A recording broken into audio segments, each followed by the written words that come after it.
Keeping it to yourself, yo. I ain't Keeping saying that shit shit. to myself now, Well, y'all man. You live say now, that man. shit. Y'all live now, man. Go ahead. Yo, Go ahead you and say it. say Go ahead and that say what y'all shit, was saying man. before we start. Go ahead and say it. Go ahead and say the No, I'm shit. good. Yo, Primo tells a nice story of represent from Illmatic. That ain't what we talk about. That's what I was talking about. You know what I Oh, mean? good. Oh, good, man. That's what I was talking about. Yeah, I'm How with about you, let's brother. talk about what's that on November the 24th? Okay. That's a good Ti day, man. versus your birthday. Well, it ain't my birthday. That's the day before my Well, birthday, but day before, Ti versus Yo Gotti On what? What versus? versus Okay. That's what's up. on That's what's versus, up. and then it's supposed to be versus TV, but they cross it out and put trap. Okay. So why so far from now? Why November? That's mad far. I don't know. Maybe it's a part of a rollout because Ti's and Tiny's charges just got dropped. And he dropped a new So he song back. today. He It's back on the called "Fuck scene. 'Em." And as a matter of fact, the beat that he uses is Lil Jon's "I Don't Give a Fuck." Okay. And he talking his shit. Hey, it is what it is. He better tread lightly. He better tread lightly and shit, man. I mean, I don't know. He charges was dropped evidently. Yeah, that still No, don't mean shit. That don't mean some new Yeah. charges can't come up on some bullshit. Just tread lightly, yo. He got off on it. Just shut the fuck up and just keep it moving, yo. You gotta Thanks. try to. Dudes always feel they gotta try to just say some shit back. You know what I'm saying? If You right. Anything, sue a motherfucker. You ain't gotta say some shit back. Just chill. Just be easy, yo. You right. You know. This is after man. R. Kelly. He got off on, Man. and then he got thrown in. Never mind.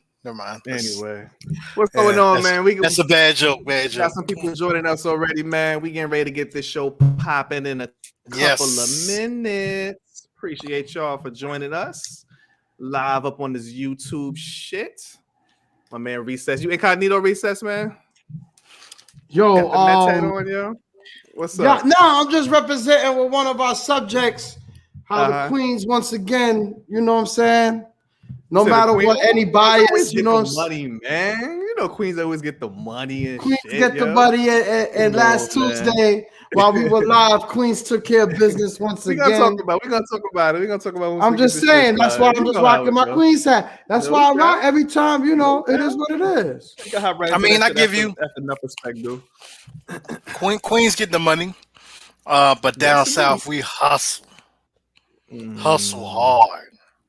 Why you always gotta interject yourself into some shit, man? What's going on, man? We be talking about the Nets. You be like, oh, but the Knicks. Right? We're talking about the Knicks. We talking about the Nets, yo. You just gotta interject the shit. But the South is we talking about Queens, man. We talking about Queens. First of all, we talk about Queens, all right? The greatest city in hip hop history, man. Come on, man. It's not a mistake. Well, I mean, if you want to go back to the roots, if you want to go back to the roots of where hip hop started, you agreeing? Huh?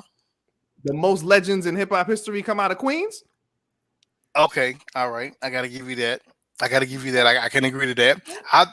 I was talking about, but where it originated, because those legends. Definitely. Yeah. Okay. Bronx always get props, man. Brooklyn got the dope ends. Every borough. I mean, every borough. We just fucking every originator gets the props, man. But Queens, WWF gets the props. Queens is but you know what's so crazy? I can remember in the 90s when New York was so together. Everybody was just like, it was all the brand. Maybe we didn't see it on the underlining, but as far as hip hop, New York was like New York together. New York was all together. I don't know. Well, I don't know about the whole. New York. I mean, if you listen to all these stories, like these dudes were all mad close. I don't think we. Who specifically? Well, I'm talking about like Nas and the Wu, Nas and Raekwon and all these dudes. Like, they was all mad. There you go. I read Prodigy's book, and I mean, all these dudes was always together and shit. They was all in the same studio sessions, and We hear the whole, everybody affiliated with the natives' tongues. Everybody affiliated with each member of his tongues. They was all, even after the natives' tongues kind of dismantled, they were all still together. All, they were all still around each other. So I don't know. It was, but that all goes to it was all systematic. They all break. I don't know. It's crazy. Even listen to these stories where they talk about how they broke the groups up and shit. They broke the groups up and they made everybody go solo and all that shit. That shit was systematic, yo. Shit was intentional. It started to me. I started seeing that downward slope.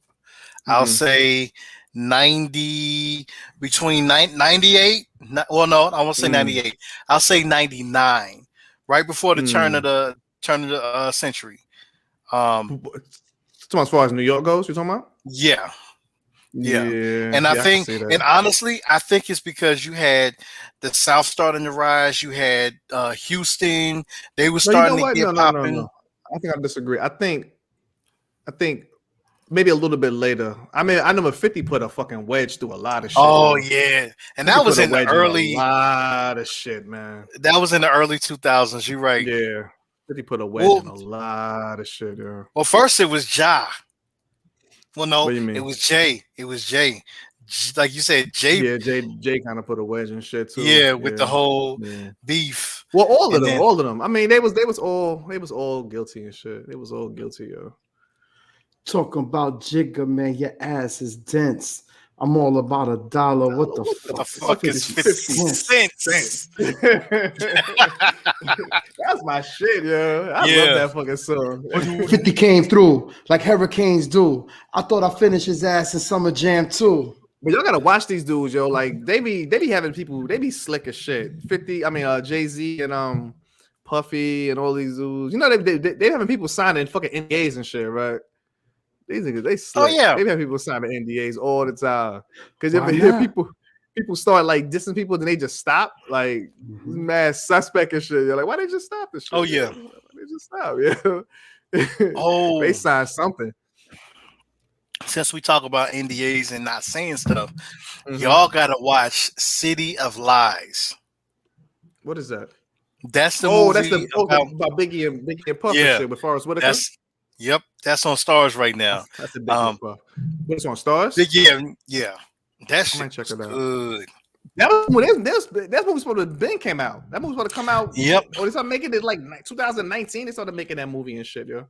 It was so much controversy with Johnny Depp, because he got this whole situation going with what's the girl from Amber Heard and his ex-wife or ex-girlfriend or something?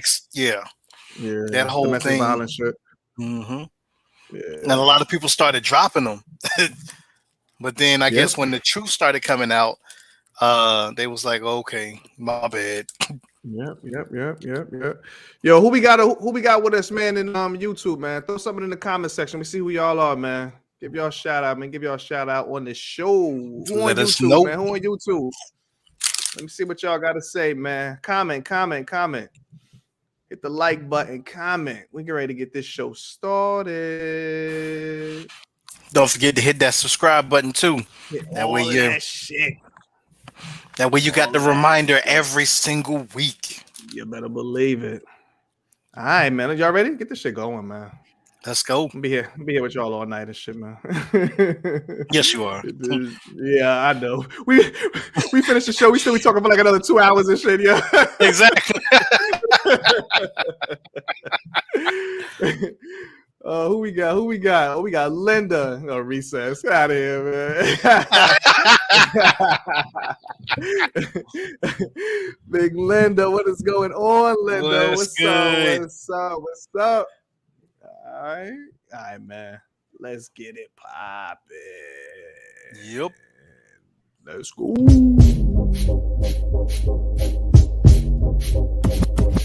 You are now listening to Belligerent State of Mind. Checking the levels again, everyone checking in. It's me, Big Lou Hall Day with the evidence. We're heard on the road to J.O. and the residents. We be having fun, also drop lessons in politics, the stock market, and black excellence. Damn, this shit is belligerent.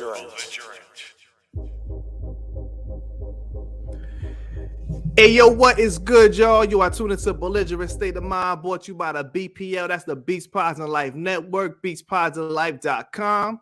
One of your hosts, my name is Dame, a.k.a. D-A-M-E. Got my man Lou Hall in the building. What's going on, my brother? Man, what's good? It's your boy Lou Hall, aka Crunch and Munch, aka the Dominator, aka Queen City Operator. Woo, okay, that's what's up. That's what's up, no doubt. Also, man, last but not least, I got my brother Big Recess. What's good, my man? Everything is all gravy, D. What's good? I heard my intro. Seemed like I was on the Adderall. We need to slow it down. No doubt, man. No doubt. Yo, man, big shout out to everybody checking us out on YouTube. Be sure to subscribe to the YouTube channel, man, because we be on here kicking it for like a good 10-15 minutes before, man. Y'all can hear all the belligerent bands. So we got Big Linda in the building. She started talking about the office laughing at us and shit, man. Tell them to stick around, man. We be talking mad shit, yeah. Shout out to the rest of the belligerent bunch. Appreciate all of y'all. Appreciate we got D'Amelia, we got Big Lou Hall Sr., Big Greg Hallstar, we got B. Janae, we got my man Prez, Coco Bella, everybody, man. Appreciate everybody. Yes. Kia, all of y'all, man. Belligerent bunch. But like I said, we here live every single Tuesday night at 9:30. No more 9:30-ish. It's like 9:30 on the dot, right? Yeah, 9:30 on the dot. We be here. We on time. We be on time. We man. be here. We be here, man. Woo. Hi, my brothers. What's going on with y'all, man? How y'all week been? Man. My week was actually pretty good, I must say. Okay. Definitely had a nice little weekend. Had to, chalk it up to the Queen City, Charlotte. Okay. You know what I'm saying? And enjoyed myself. Just had a good time, man. Just doing my thing. Absolutely had a wonderful time. On Saturday, my son had a game, football game. This was like it's like a clash of the rivalry. It was like a big clash is between the team that he plays on, which is the West Columbia Tigers, and then it was against the Columbia Knights. So there's two teams in Columbia. So we battling it out. They stomped us on the 6U team. So that's for the 6-year-olds. So 6 and 7. Then you had the 8U, which is for the 8 and 9-year-olds. And then they whooped us, on both of those. But then the one that my son plays for is for the 10 and 11-year-olds, right? So, the other two games they beat us, we ain't scored no touchdowns. But when it came to my son's team, came out the box, off like the first two plays, touchdown Tigers. We ended up winning 27-0 against them Knights. Blew them out. Okay. Blew them out. That's Caught donuts. Anytime you catch a 0, that's a donut. So the Tigers was eating donuts all day. You know what I'm saying? We were killing it. My son was out there beasting on the field. Definitely shout out to him, man. He be shout out to Big doing this thing. Building, Yes. Man. Yeah, man. Yes. That's what's up, man. Good Word shit. up. Good shit. We never got to talk about that trip and shit. You forgot to mention about the trip and shit. I forgot you was going on a trip, man. We got to talk about off the air shit. Yeah, we gonna talk about it off the air. You know what I'm saying? That's what's up, man. Glad you enjoyed yourself, man. Glad you enjoyed yourself. No doubt. That's what's up, man. For me, everything is cool. Had a chill week now here. Like I said, we in Raleigh, man. We just had a good time. Me and the wife and the kids and the animals just hanging out. Went to the movies. Went to the movies on Sunday. Caught that Candyman, Lou Hall. Caught the Candyman, man. Okay, and It was way better than I thought it was gonna be, brother. Way I better, told man. Way better than I thought it was gonna be, man. I liked it. I liked the shit. I was like, okay. I mean, the ending was a little, but it was cool though. It was a good movie. It's a good movie. It was a good movie. I like the way they did it. I appreciate it. I could appreciate it. I thought it was gonna be the straight up remake and shit. So I could appreciate what they did. It was dope. Oh, it was yeah. dope. It was dope. It did a good job. For us by us, you know. No doubt. It did a good job. It did a good job. So shout out to the the kid, man. I like y'all can see it. Shout out to Tony Todd too, man. Shout out to my man. Tony Yeah. I was wondering, I ain't want to say that, but I was wondering. Though, it was definitely good. But I was wondering. Other than everything is cool, lovely, man. Shout out to your pops, Big Lou Hall, man. I talked to Lou Hall Senior today. He gave me a call and shit, man. Yeah. Shout out to him. He's chopping it up, man. Talking about the Dirty Dozen, talking about these trips. Starting to get it back. Starting to get back in the trip season and shit. I know. I still know I'm ready for all these trips and being around these big crowds and shit. But.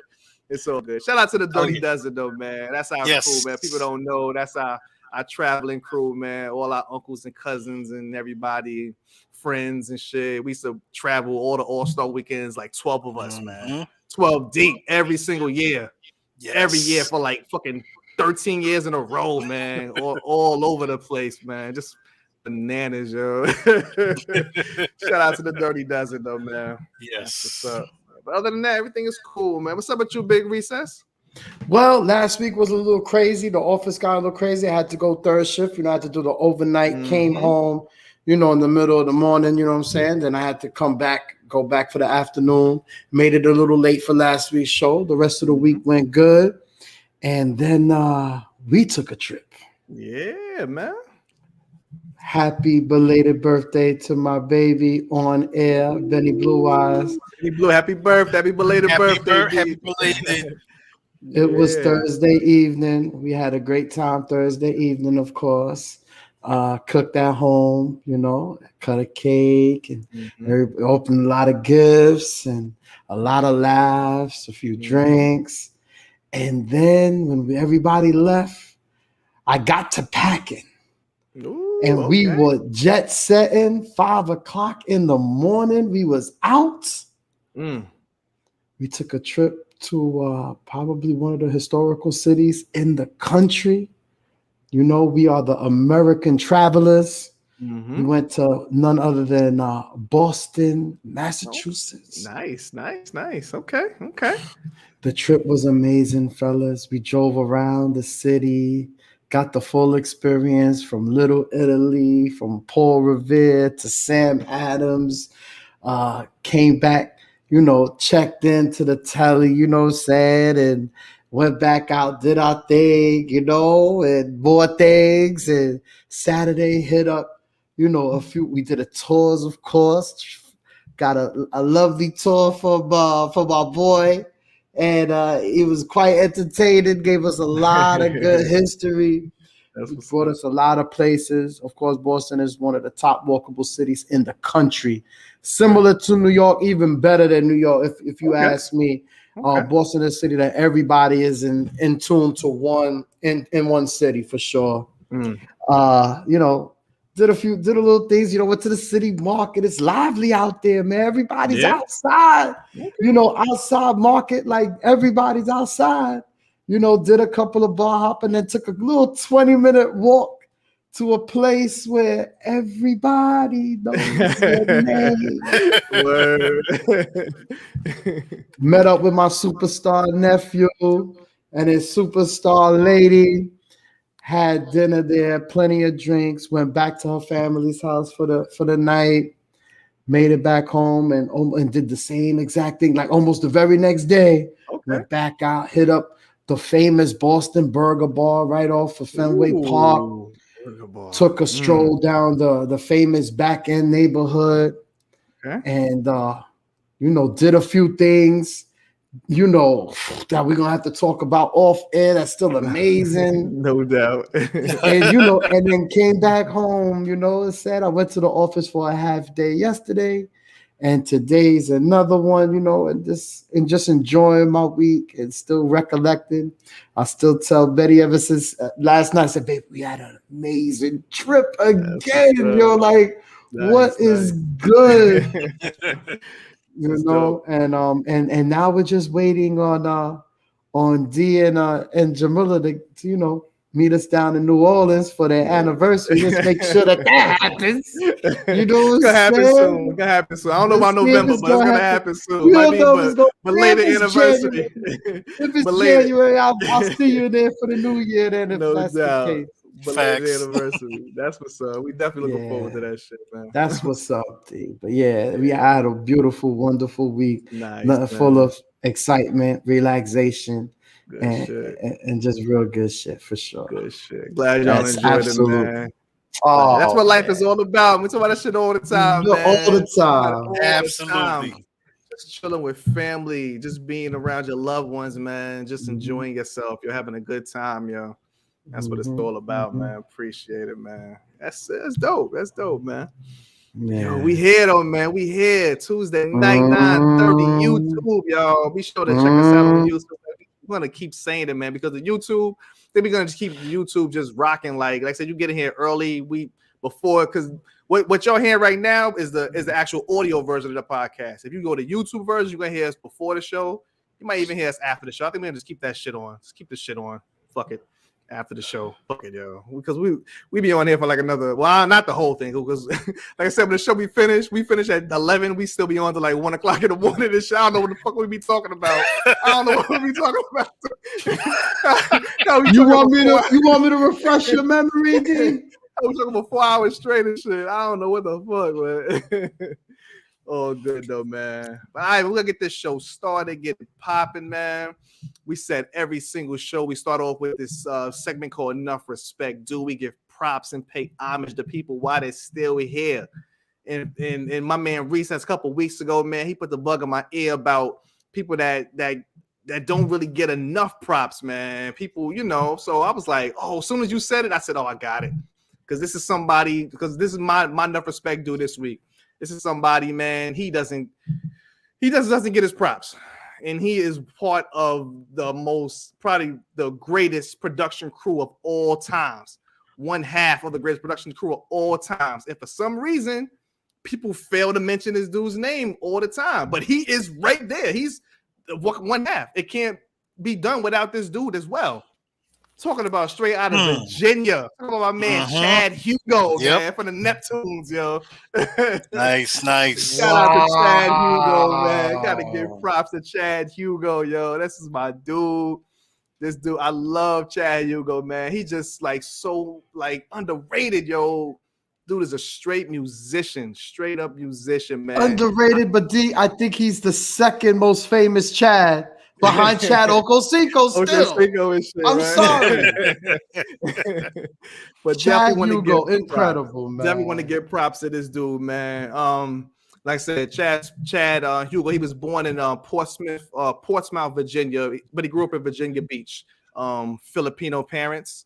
So him and Pharrell met when they was in junior high school. They met at like a band camp for like musically gifted kids. And then from then they started working together, just like mixing beats and playing in various live bands. So what happened with them was they got their big break. They had like a little group, they were doing like live instrumentation and singing and rapping and all that shit. So they did a talent show. And Teddy Riley was one of the hosts for the talent show. And Teddy, so remember the kids, they might have been like fucking 14, 15 years old. Teddy Riley saw them right off the gate, was like, them. He said, let's go. He snatched them up right there, man. Snatched them up, brought them over to the studio. And then that from there, it was set in stone from there, man. So they was doing a lot of like ghost producing for Teddy Riley. We heard the stories and shit. We heard the stories, whatever. Now we get to the they, because unfortunately Chad Hugo gets left out of a lot of shit and keep saying just Pharrell. It was both of them. So they produced some joints for Rex and Effect. They produced that Rump Shaker. They set it up with Rump and shit. All the way from there. Do is zoom it up, boom. Come on, man. Like these dudes, like just insane, y'all. Now this shit is insane. Now the whole rest of this is gonna be just pretty much breaking down their production through the years, man. It was just so much. After this list, I said, okay, I think they're the greatest production duo all time. Period. I think they're the greatest show. They got the most hits I ever seen. This shit is insane. That worth ethic was fucking off the rocker, man. So we said 1992, they did that Rex and Effect. They did a Rump Shaker. 1992, 1993, that SWV, that right there, Human Nature mix, right there, right there, yeah. That's them. Blackstreet, the Blackstreet debut album, they did Happy Home, one of my favorite songs on the album. They did that. Really? And they did Tonight's the Night. Tonight's the night. Tonight's the night. Yes. Me and you, me. They did that joint. Come on, man. Another one of my favorite joints. SWV. My favorite fucking song from SWV. That use your heart and not your eyes. That joint. Baby, wow. Come on, man. 1996, man. This shit is insane, yo. And this is just the main production. They was working on a whole bunch of different groups. Some people was unreleased. Some people might have been on B-side. This is just the main shit. This shit is insane. 1997, Total. When Boy Meets Girl featuring 112. Another one of my favorite songs. Oh, I love that song. You know what's so funny? Most of these songs, all these albums, are like my favorite song. I did not know it was the fucking Neptunes, and it just makes sense. It just makes fucking sense. I was like, of course it was the Neptunes. I love the fucking song. Jay-Z's second album, In My Lifetime, Volume 2, that The City Is Mine, featuring Blackstreet. You belong to the city. Come on, man. What the Neptunes and shit. They did the Makes, Looking at Me. Why you over there looking at me? That makes sense. Yeah. Crazy. Yo, also the same year, 1997. Yo, much props to and shout out to the beautiful Terrell Hicks. Terrell Hicks from Belly and the Bronx Tale. I did not know she was a fucking singer. And I did not know she was dope as yo. Terrell Hicks is amazing, yo. I didn't know she was a singer. So I put this shit on YouTube. I was like, what the fuck? Yo, she is amazing, yo. She's fucking dope as hell. I was like, yo, she can sing for real. So they produced a song for her called How Can I Get Over You? They produced a song for just look Terrell, just put Terrell Hicks video on YouTube. You're gonna she did she did like 2 albums.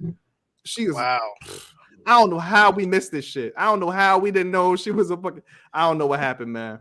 But 1998, man, this is when they just really just went off to a whole nother stratosphere, man. Your boy Recess, you found Manuel Noriega in the Philippines.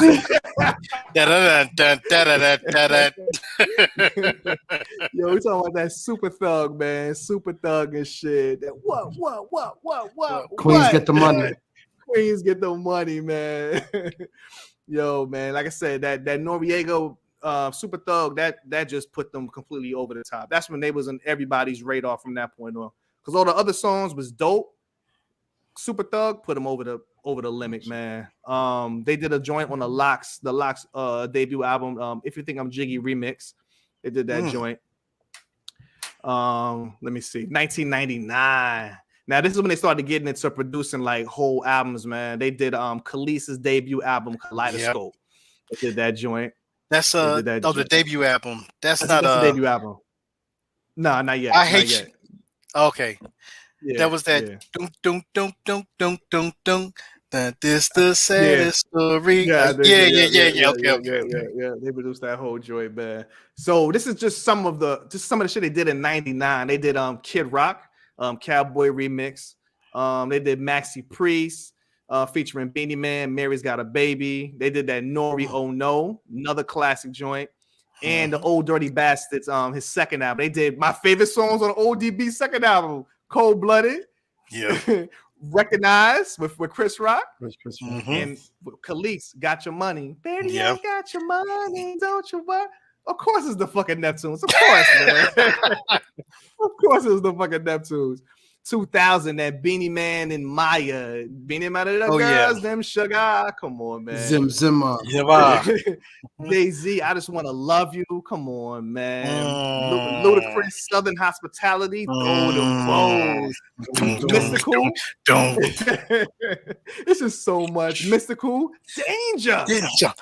Watch your back. Get off the floor. And shake your ass. Watch yourself. Shake your ass. Show me what you're working with. To the fucking Neptunes, man. That's his two biggest fucking songs, man. My favorite Ray J song, Wait a Minute. Of course. Bow Wow, Take You Home. This is 2001 now. Bow Wow, it's only 2001. This is ridiculous. Bow Wow, Take You Home. Britney Spears, it's Take You Home and shit. Britney Spears, I'm a Slave for You. Another dope song. It's a dope ass song. Busta Rhymes featuring Khalees. Busta, what it is right now. It is right now. Fabulous, Holla Back Youngin. Ooh, holla back. It was 2001. The man of the hour, Mr. Jadakiss, man, and Knock Yourself Out. Come on, man. This shit is ridiculous. She said she was a model for a year and a half. She took her pins out, then her hair dropped down to her calves. Man, and then they did Khalees' second album, Wonderland. They did her whole second album. And then at the same time, they dropped their debut album as NERD, In Search Of, which is one of my favorite albums. You see it right over my shoulder. Right over my shoulder right here. NERD, In Search Of, man, one of my favorite albums. They did music for No Doubt, Hella Good, another one of my favorite songs for the No Doubt album. And did a couple of joints on Usher's 8701, You Don't Have to Call, my favorite song. What was the album? Yes. You don't have to call. It's okay, girl. 'Cause I'm gonna be all right tonight. Oh, God, man. Beyonce, they did Work It Out. Work It Out for Beyonce. Birdman, What Happened to That Boy featuring the Clips. What happened to that boy? Busta Rhymes and Diddy, Pastor Cavassier Part 2. Busta! Then they did the Clips debut album, Lord Willing. Come on, man. With that grinding. Patty Cake. Who's the baker, man? This is too much, bake them a cake as fast as they can. Not even a coincidence. My three favorite songs on the Blueprint 2. Ballad for a Fallen Soldier. Right. Love that shit. Excuse Me, Miss. Yep. Excuse Me, Miss remix. And Fuck All Night. Fuck All Night. Come on, man. This is getting ridiculous, man. And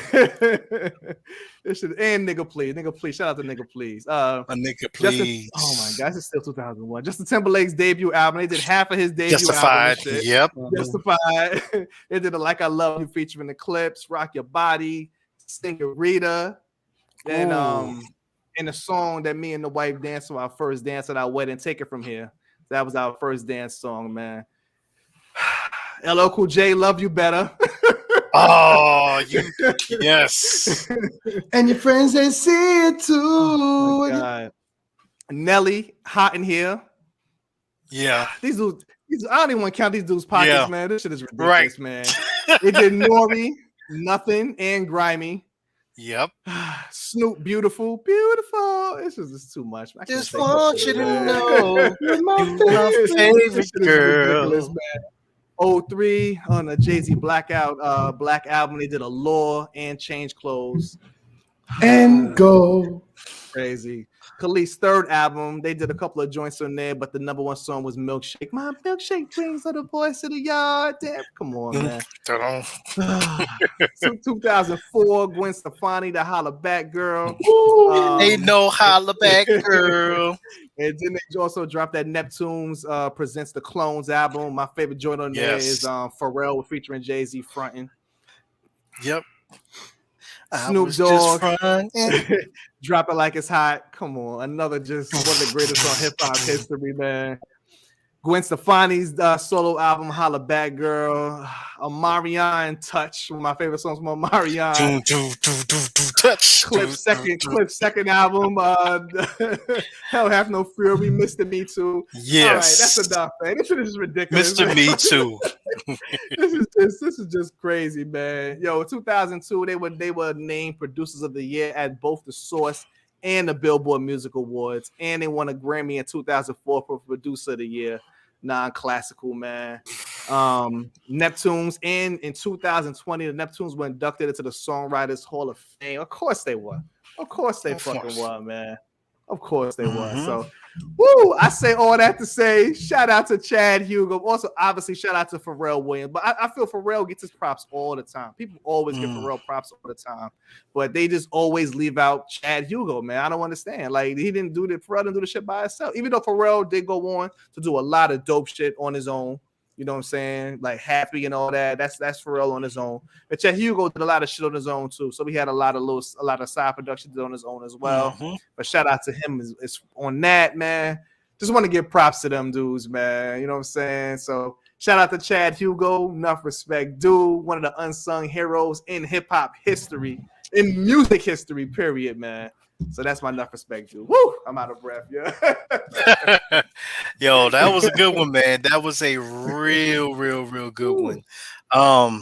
Yo, definitely shout out to them, the Neptunes, Chad Hugo, because if it wasn't for that Busta, what it is right now, I would have never won the talent show at my job when I worked at Aflac, and I won $500.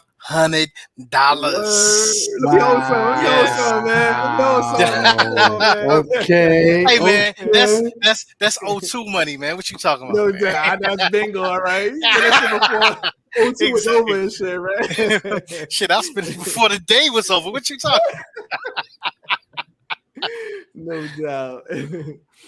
Oh man, absolutely, Chad Hugo, great choice, D. I know where you was going with that one, only because there are always teams, whether it be 4, 5, or duos, where there are only 2, and one person gets all the blame, all the shine, and the other one nobody talks about. Now, mind you, I know Chad wanted to take the backseat. He knew that he didn't want that shine, but like most people do, right? Their work speaks for themselves.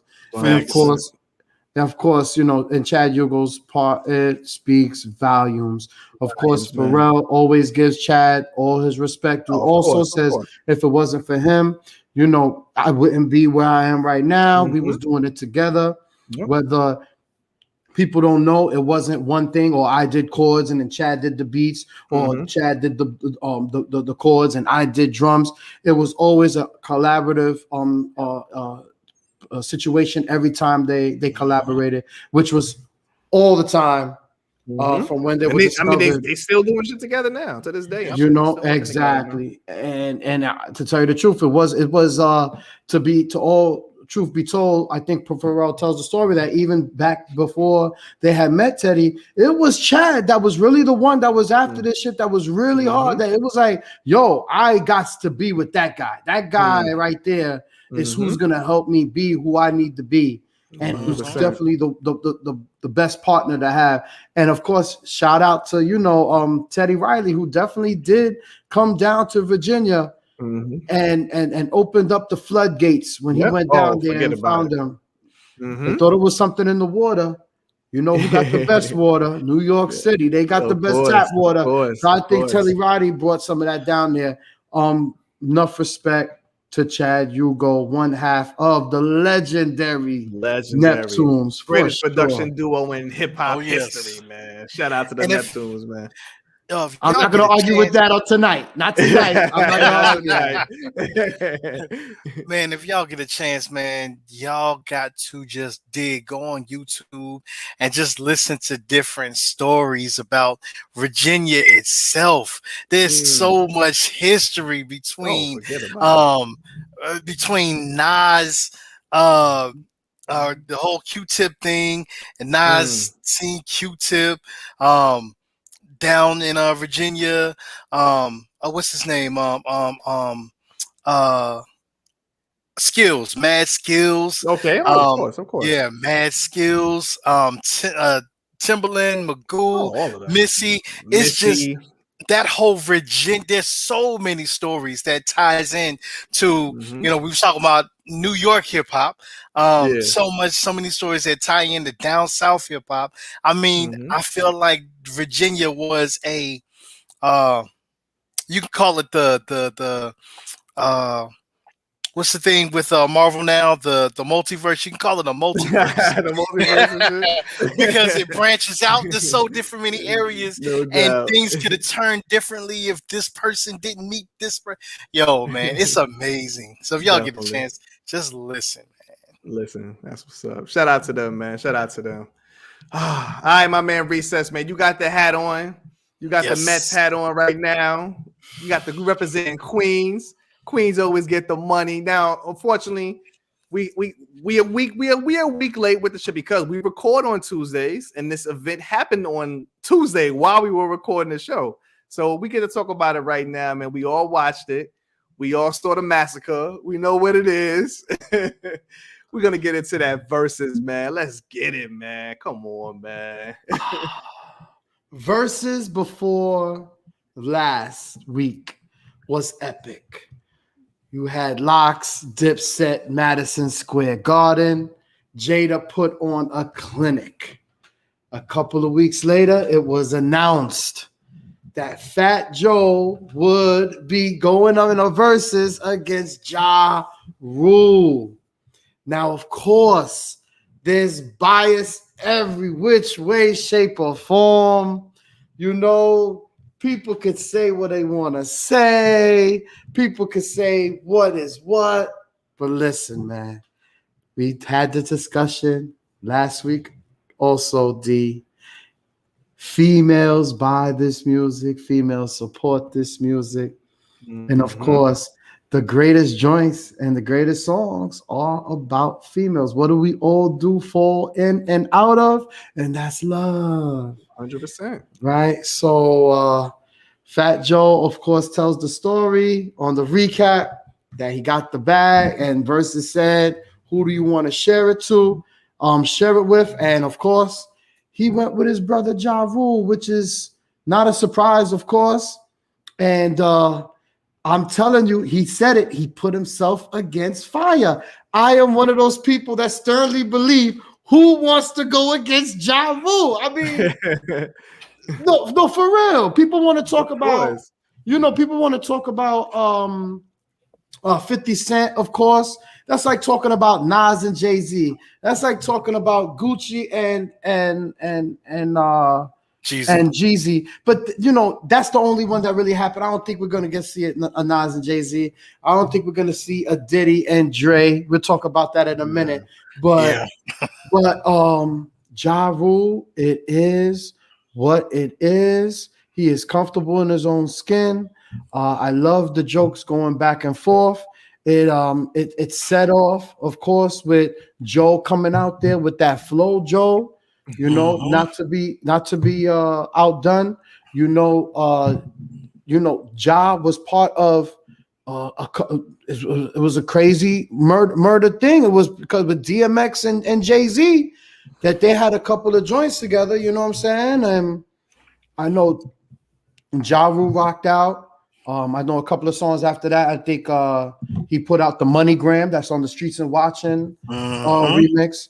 He went into Can I Get Her? Of course, Joe was hitting him with the John Blaze and his verse from I Shot Ya.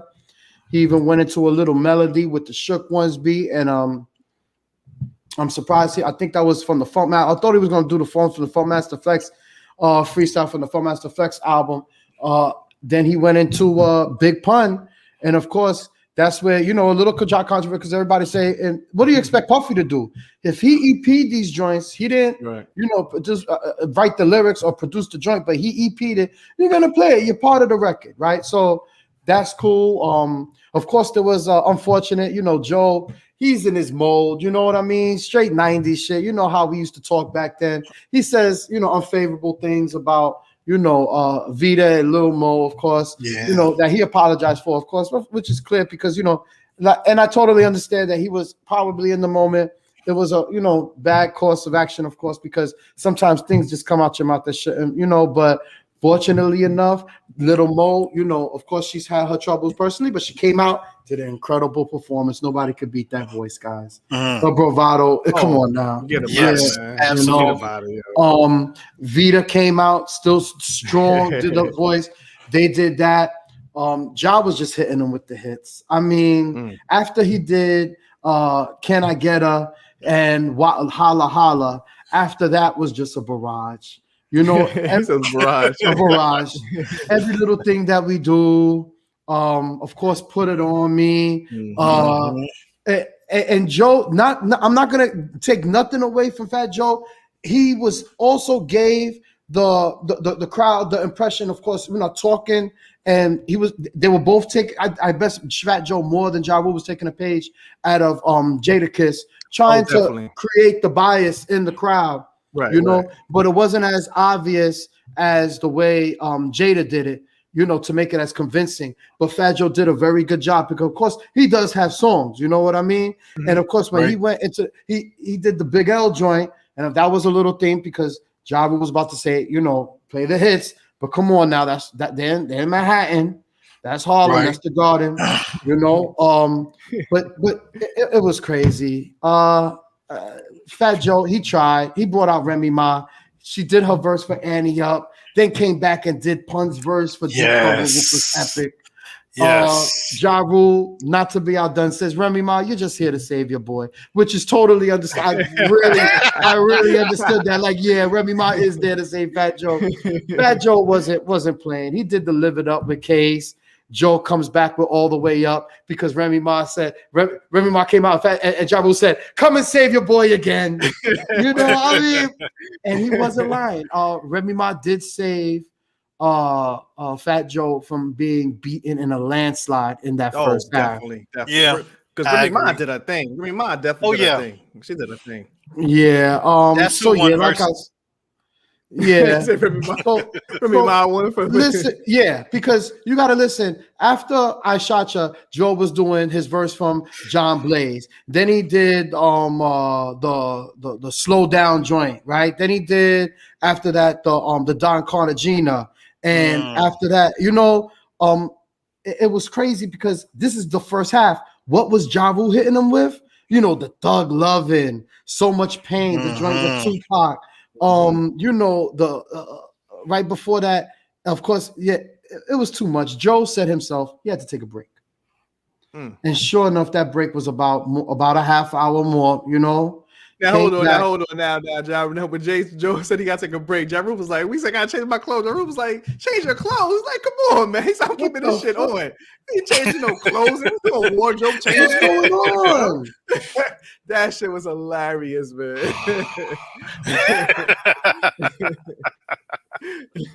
Well, once again, Fat Joe comes out. I think he hit the All I Do Is Win, you know, not to be outdone. Ja Rule comes back with that J-Lo, Ain't It Funny? Yeah. The So Excited, Fat Joe hits, which is a few years ago. Not to be outdone, the Down For You with Ashanti and Vita. You know, he hits, you know, of course, last year, a couple of years of joint, that Yes with Cardi B, Fat Joe hits that. Of course, not to be outdone, Ja Rule goes into I'm Real with the J-Lo joint, right? He got and he hit the Rainy Days, Mary J. Blige. Yeah. You know, Fat Joe hits the Chris Brown joint another round. Ja Rule comes back with that clap back. And right there, you could tell where the difference would be because you knew that Ja Rule had bangers, had nuclear missiles that weren't even shot off yet. You know what I mean? And yes, you know, you got Fat Joe brought out Nelly to do Get It Poppin'. Before that, Ja Rule did the I Cry with Little Mo. The Mesmerize with Ashanti. Of course, Joe grabs Ashanti, says, fuck with a real nigga, come over here and play that shit, and uses Ashanti while she was on stage to do the What's Love. Not to be outdone, Ja Rule says, let me show you where this shit started from. And always on time.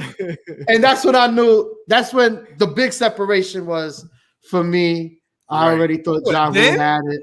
That's when it was a big separation. No, that's when I knew it was this You wasn't nothing job. completely done. No, because I knew after that, Fat Joe had to make it rain, right, and he had to lean back, right. But so that's why I'm saying by then I was like, okay, you might see the difference because Always on Time and at the end of that, because you got to understand in the order it went is basically Fat Joe took over the end after he did the lean back and they went into New York. Right. And of course, winning his third consecutive verses was Jadakiss coming out for the third verse of New York. So yeah, it was a great night. I mean, I definitely applaud Fat Joe for even giving Ja Rule the platform. He did come out with some jokes saying that, please everybody, make some noise for Ja Rule. He tells Ashanti, I had to beg Ashanti to come over here and perform with this guy. With the noise that was made for Ja Rule, Fat Joe said, did you hire the guys from the Fire Festival to come out here and make noise? He was trying to come with bologna sandwiches for everywhere. And Ja Rule did say that. He said Fat Joe was trying to cause a distraction. That's what he said. Yeah, he said that shit that. down. He shut that shit down. He said that at the very beginning. Yeah, very good night, very good verses. I enjoyed it. Of course, Ja Rule doesn't get his props. Of course, definitely doesn't. Only because of the New York bias. A lot of us that are old enough can remember what happened. But you know what? I think as time goes on, right? I think Ja Rule's legacy would grow. Only because he did make timeless rock music. Some of them records will last a very long time. And I also believe that, if you really think about it, Ja Rule, they made, of course, a few comments at the end on social media. I think even Fat Joe said, I produce Candy Shop. Do you want me to play that? Yeah, I don't know what the fuck I was talking about. When he does tell the story that he was in there with Scott Storch and asked Scott Storch, play this, and he would play it. Yeah, some of the shit was a little in the industry. Yes, yes, in the industry. Yes, that is.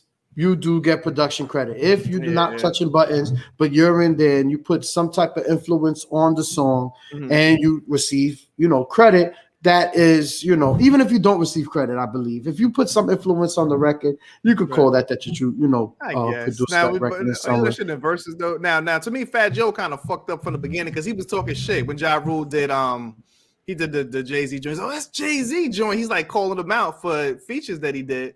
And then this dude turned around, he's doing other people's songs and shit. He did the whole fucking Fat. I was like, come on, dude. Like, come on, man. You ain't gotta. If you was gonna, he knew his playlist. He knew he was gonna be doing pun songs and doing fucking the Big L songs. And like, come on, why he even had to say that? He played himself from the jump. He shouldn't even said that shit. He's well, like, okay, the thing is, I think Fat Joe knew that he was walking into fire. He knew that. He knew. Now hold on. Now before it started, we was talking about that. I was like, oh, I think it's a good battle and shit. I think Fat Joe got some. Obviously, he clearly didn't have enough shit for him. Now, who the fuck would have had the shit? Now, would 50 been able to pull out 20 joints to go against Ja Rule? Yes, I believe so. Absolutely. Yeah, 50 joints. Okay. But like I mentioned, I think I mentioned last week, guys, a better matchup would have been. Everybody's talking about that Busta and Missy. Sonically, I don't see it. They're thinking about the videos, how creative they were in videos. Right. But if you take Busta and Missy and you put Busta against Fat Joe and Missy against Ja, that would have been. That, I did say that last week. Right. Yeah, you said that. This one was still good, very good. Listen, very good bravado back and forth. Unfortunately, Joe did go for a little too far. He reeled it back, but not on stage, which is unfortunate. But for all of us to see, because everybody else, of course, said that on the side he did apologize to Vita and Little Mo. And then of course, you know, Fat Joe going over the top, brought out Remy Ma and Ashanti and gave them gifts on stage. You know, you know, a lot of show. Don't get me wrong, a lot of show. It was a great listen. Yeah, a lot of extra. It was a great listen. Very much. It was a great listen. But you know, and a good verses. They did do as much as they could to put on a great show for sure. Definitely. Right. And you know, that spun off another interesting topic. Here we go, D. So well, no, I'm not going to get into that one. I know the one you talking about. Okay. But I'm talking about the one where there was some talk afterwards. You know, might have mentioned the name, you know, Jermaine Dupri. Might have mentioned the name Diddy. You know, they may have That's been on. Exactly what I'm talking about. What did you think I was talking about then, Lou? I thought you was talking about when they started talking about bringing up the whole N-word being used by Fat Joe and that whole. They definitely didn't bring. They started. Now, Fat Joe, he did stop saying nigga, but then I guess he started again. Started back, yeah. Well, I was not gonna. I don't know nothing about that. All I know for sure. That was a whole thing. That was a whole thing. That was a thing last week. Yeah, that was a thing. That was a thing. Yeah, I'm even before that because they Talib Kweli had questioned him when he was on his podcast, and I realized that he kind of did stop saying it, but I guess he saying it again. Yeah, Ja Rule was hitting him with the nigga all night, nigga.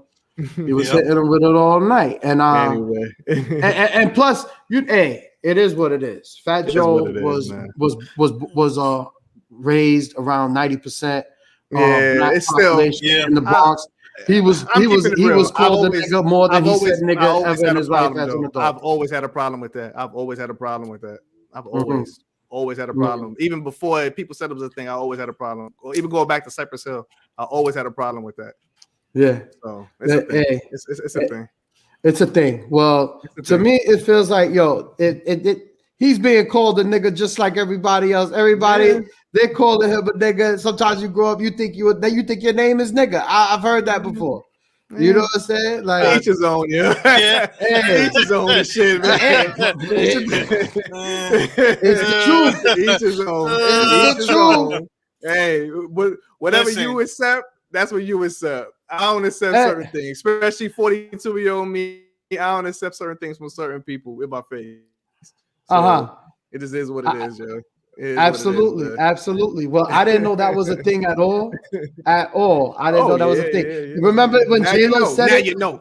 When J-Lo said it was a major thing. When J-Lo said it, that was a big thing too.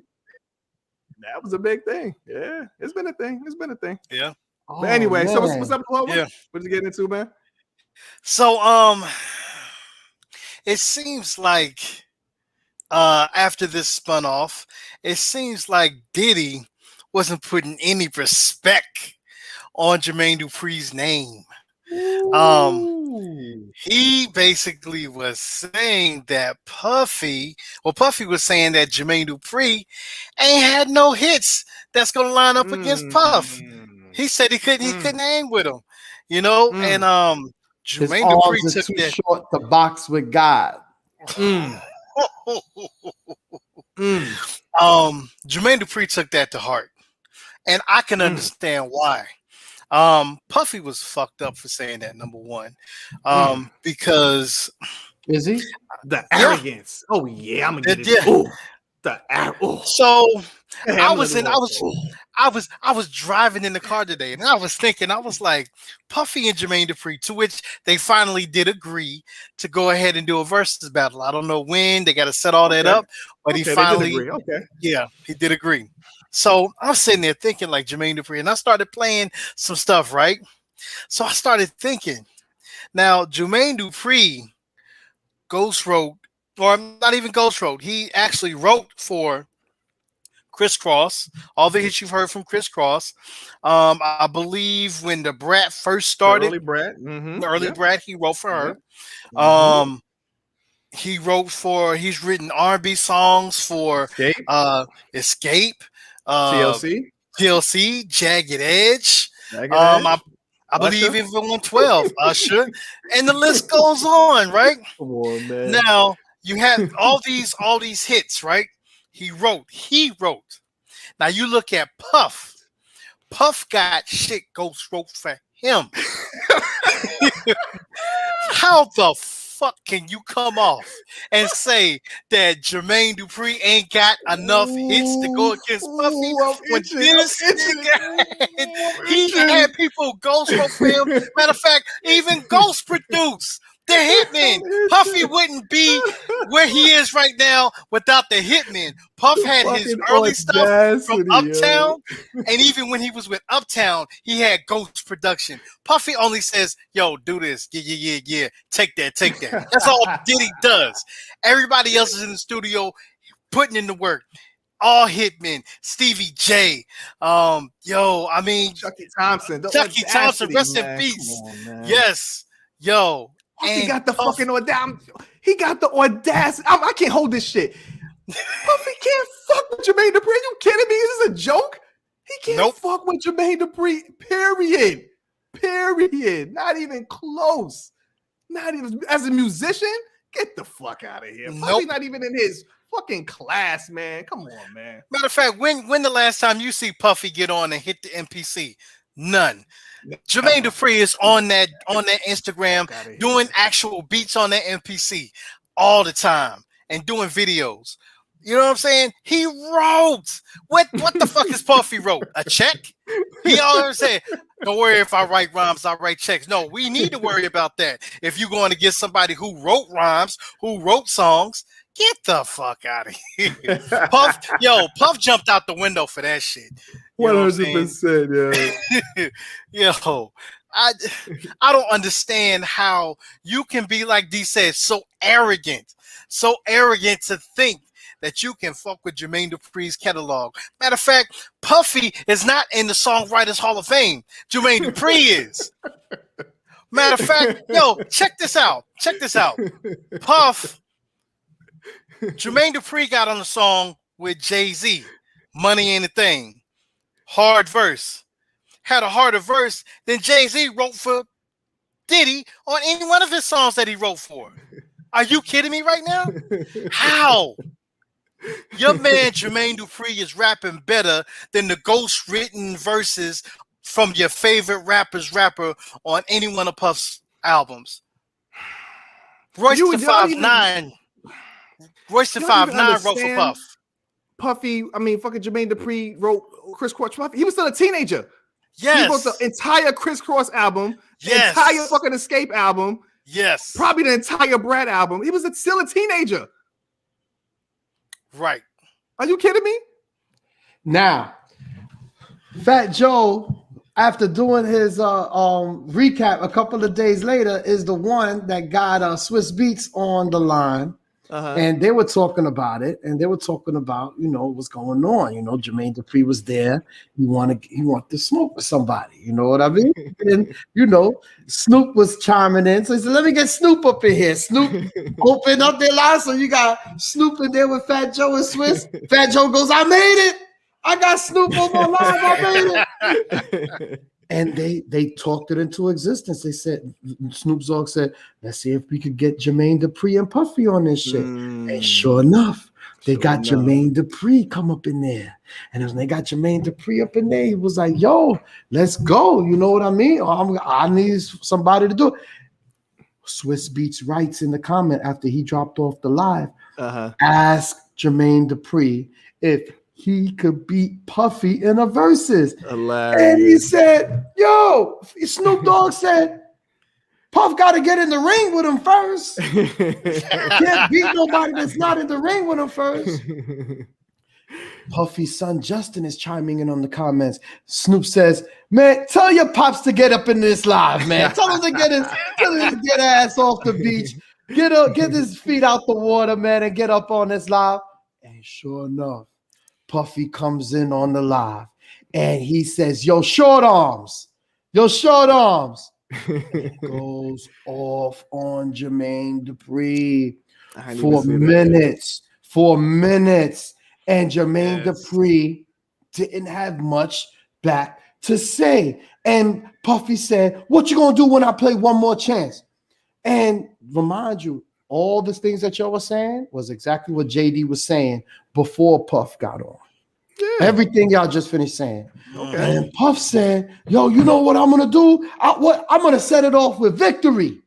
Then I'm gonna come back with Hypnotize.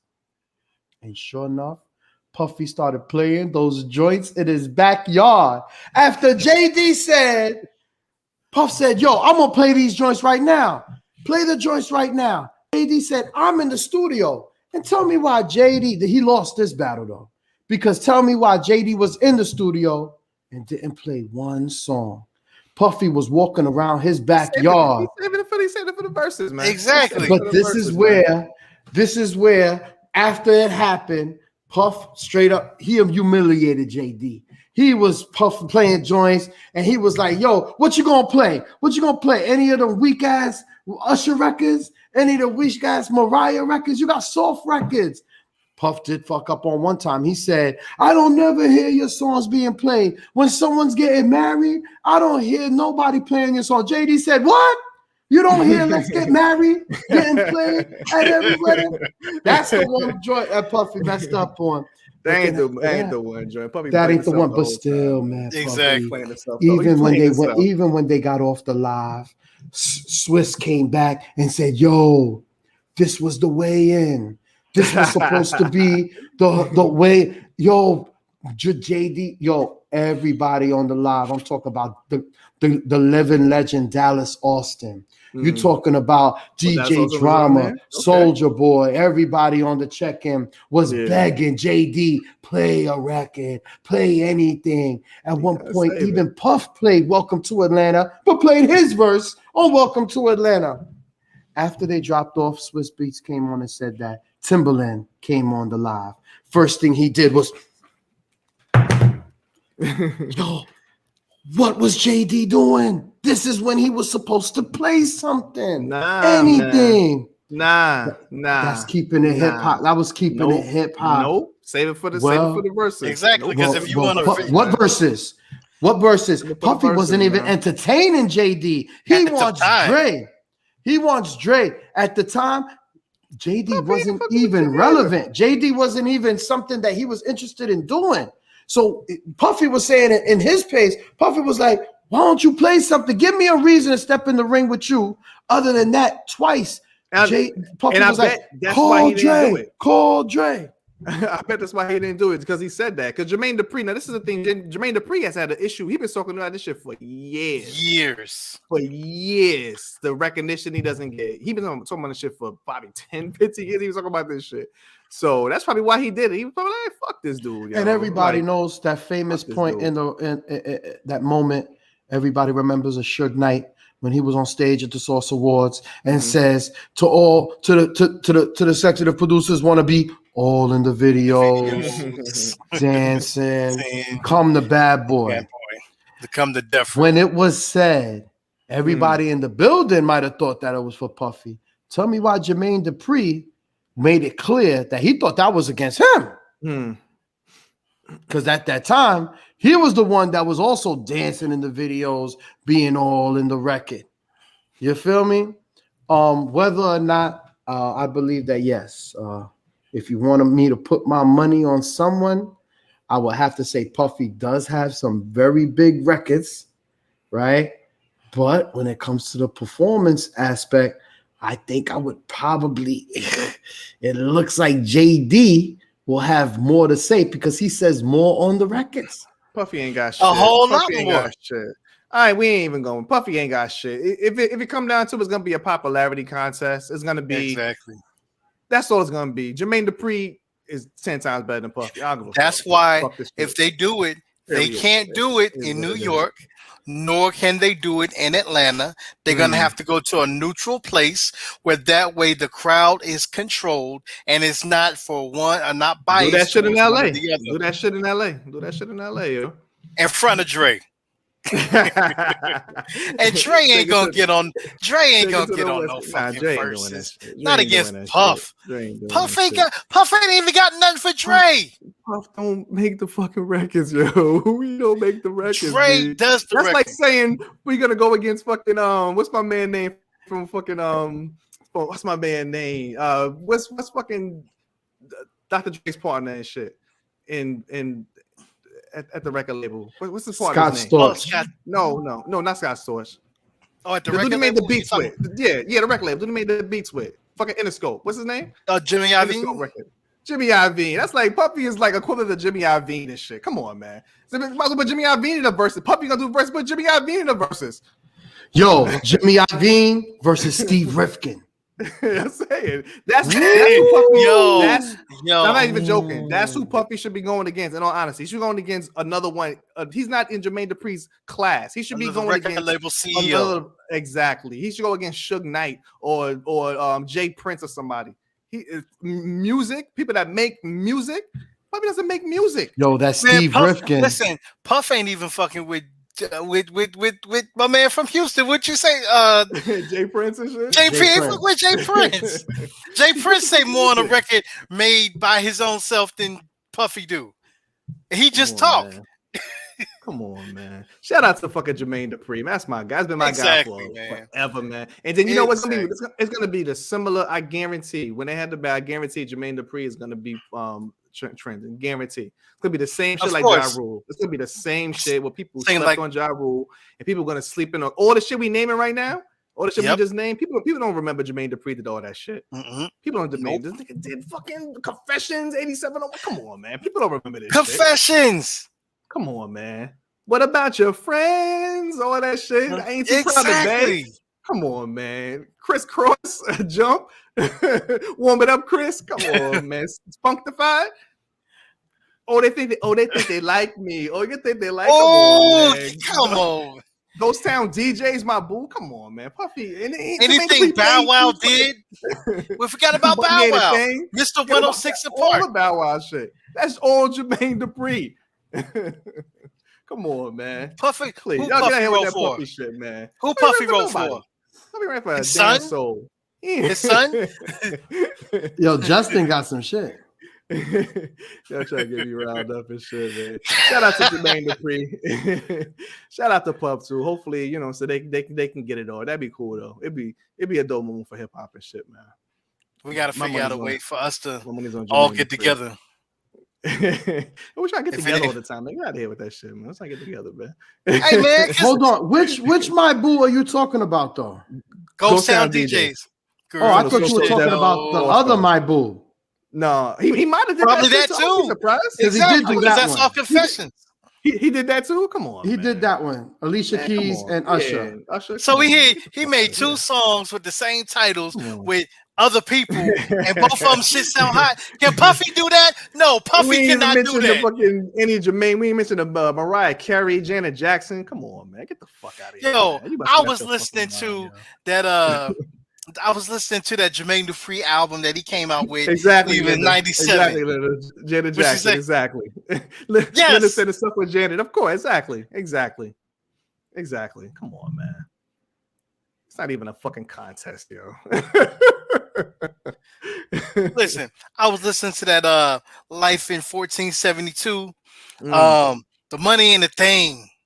Get your shit right. Matter of fact, hold on. I'm gonna bring something else up. So, how on Puff albums, all the Bad Boy albums, Mad Rapper was just talking shit on there, right? Jermaine Dupri got my man on that Life in 1472 and got the Mad Rapper rapping. Puff ain't do that. Puff ain't do that. Come on, man. Come on, man. Come on, son. Y'all got me riled up. Anyway, man. Hopefully they'll get to it. We're gonna see what it is, though, man. Matter of fact, hold on. Jermaine Dupri got songs with Bad Boy artists that are better than the songs on Bad Boy. Come on, man. He did say he got a Big Papa remix and his got a new verse on it. Okay, that's what's up. Ooh. And he got that B side and shit. Come on, he got Oh, the that B-side. that B side. He took Come Big on, under his B-side. Come on, with the B-side. brat and killed it. Did Puff do that? Does Puff have a song with Anyway. Biggie and the Brat on Bad Boy? No. We're gonna Come get on, to it man. though, man. Listen. No doubt though. But we gonna keep this shit moving. When that battle come up, we're gonna get to that, man. I just wanna give a big fuck you to the fucking to the Emmy Academy and shit, man. Big fuck you, yes. man. Let's go. The Emmys Let's was this go. past week, man. This Emmy so white shit, man. Yo, this shit is ridiculous, man. They had the Emmy Awards, this past Emmy Awards. I don't even know what number it was. The 100th. It doesn't even fucking matter, yo. So they had we got fucked over. They had a record number of 49 non-white performers were nominated this year. And of the 12 major categories, it all went to white actors. All of them. Every single one went to white actors and shit. So you had just people getting snubbed just like left and right. Just one example, the lead actor in a drama. They had Sterling K. Brown for This Is Us, Jonathan Majors, and Billy Porter for Pose. None. They gave it to the dude from The Crown and shit. Listen, man. Listen. I ain't watched that either. Anybody watch that shit, man? That shit is some boring ass shit. That's part of that because that shit is so white. Shit is boring, yo. Shit is so white. That's what it is. Yo, man. Like we go through this shit every fucking year. If it's not the Emmys, it's the fucking Grammys, it's the fucking Oscars. Oscars so white. We go through this shit every fucking year, man. And this shit is ridiculous. And we have this conversation all the time. Like, why do we care about these fucking awards as far as people of color? Why do we even care about these fucking awards if they clearly they're not gonna give them to us or whatever the case is? They're not gonna be nominated because I don't know who the committee is for these awards, but facts. They not. Well, we not you know what they are. This shit is ridiculous. This shit is ridiculous, man. It doesn't make any sense, yo. It doesn't make any sense, man. So it's like, I don't know, man. I don't know what the answer is because we have so many. Like just looking at the list of nominees. Also, shout out to my RIP to Michael K. Williams, man. You know what I'm saying? He definitely either him or Jonathan Majors, Journey Smollett, anybody from Lovecraft. Yes. Come on, man. They didn't get. Are you kidding me? Like they killed it, man. Billy Porter and MJ Rodriguez from Pose, another one of my favorite shows. They didn't get anything, and it's like I think they just do these nominations just to like for the publicity. They say, "Oh, look, we nominated them. We nominated them." Come on, man. Like they got to do better with this shit, man. They got to do better, man. And unfortunately, I think, like I said, we always have this conversation. Like, doesn't matter. It does matter in the when it comes to the bottom line for these entertainers, whether they can. So they just to be nominated is cool. So you could be Emmy nominated Jonathan Majors, but if he win, is Emmy winner Jonathan Majors, Emmy winner Michael K. Brown, Emmy winner Sterling K. Brown, whatever the case is, man. And that brings their value up just like that. So I don't know what the answer is. I don't know what the solution is because obviously this shit has been going on. Fucking, we can go back to all the way back to the beginning of time and shit when this shit first started, man. But it's just ridiculous. And every couple of years they try to throw a little bone here and there. Every couple of years, they're like, "Oh, see, hey, look, Denzel. See, y'all can shut the fuck up now." And like we want to forget. Hey, look, but you know what? Yeah, here you go. I equate it to all of life. You think about this. They gave out stimulus checks, right? The government gave out stimulus checks, right? So that was during the pandemic.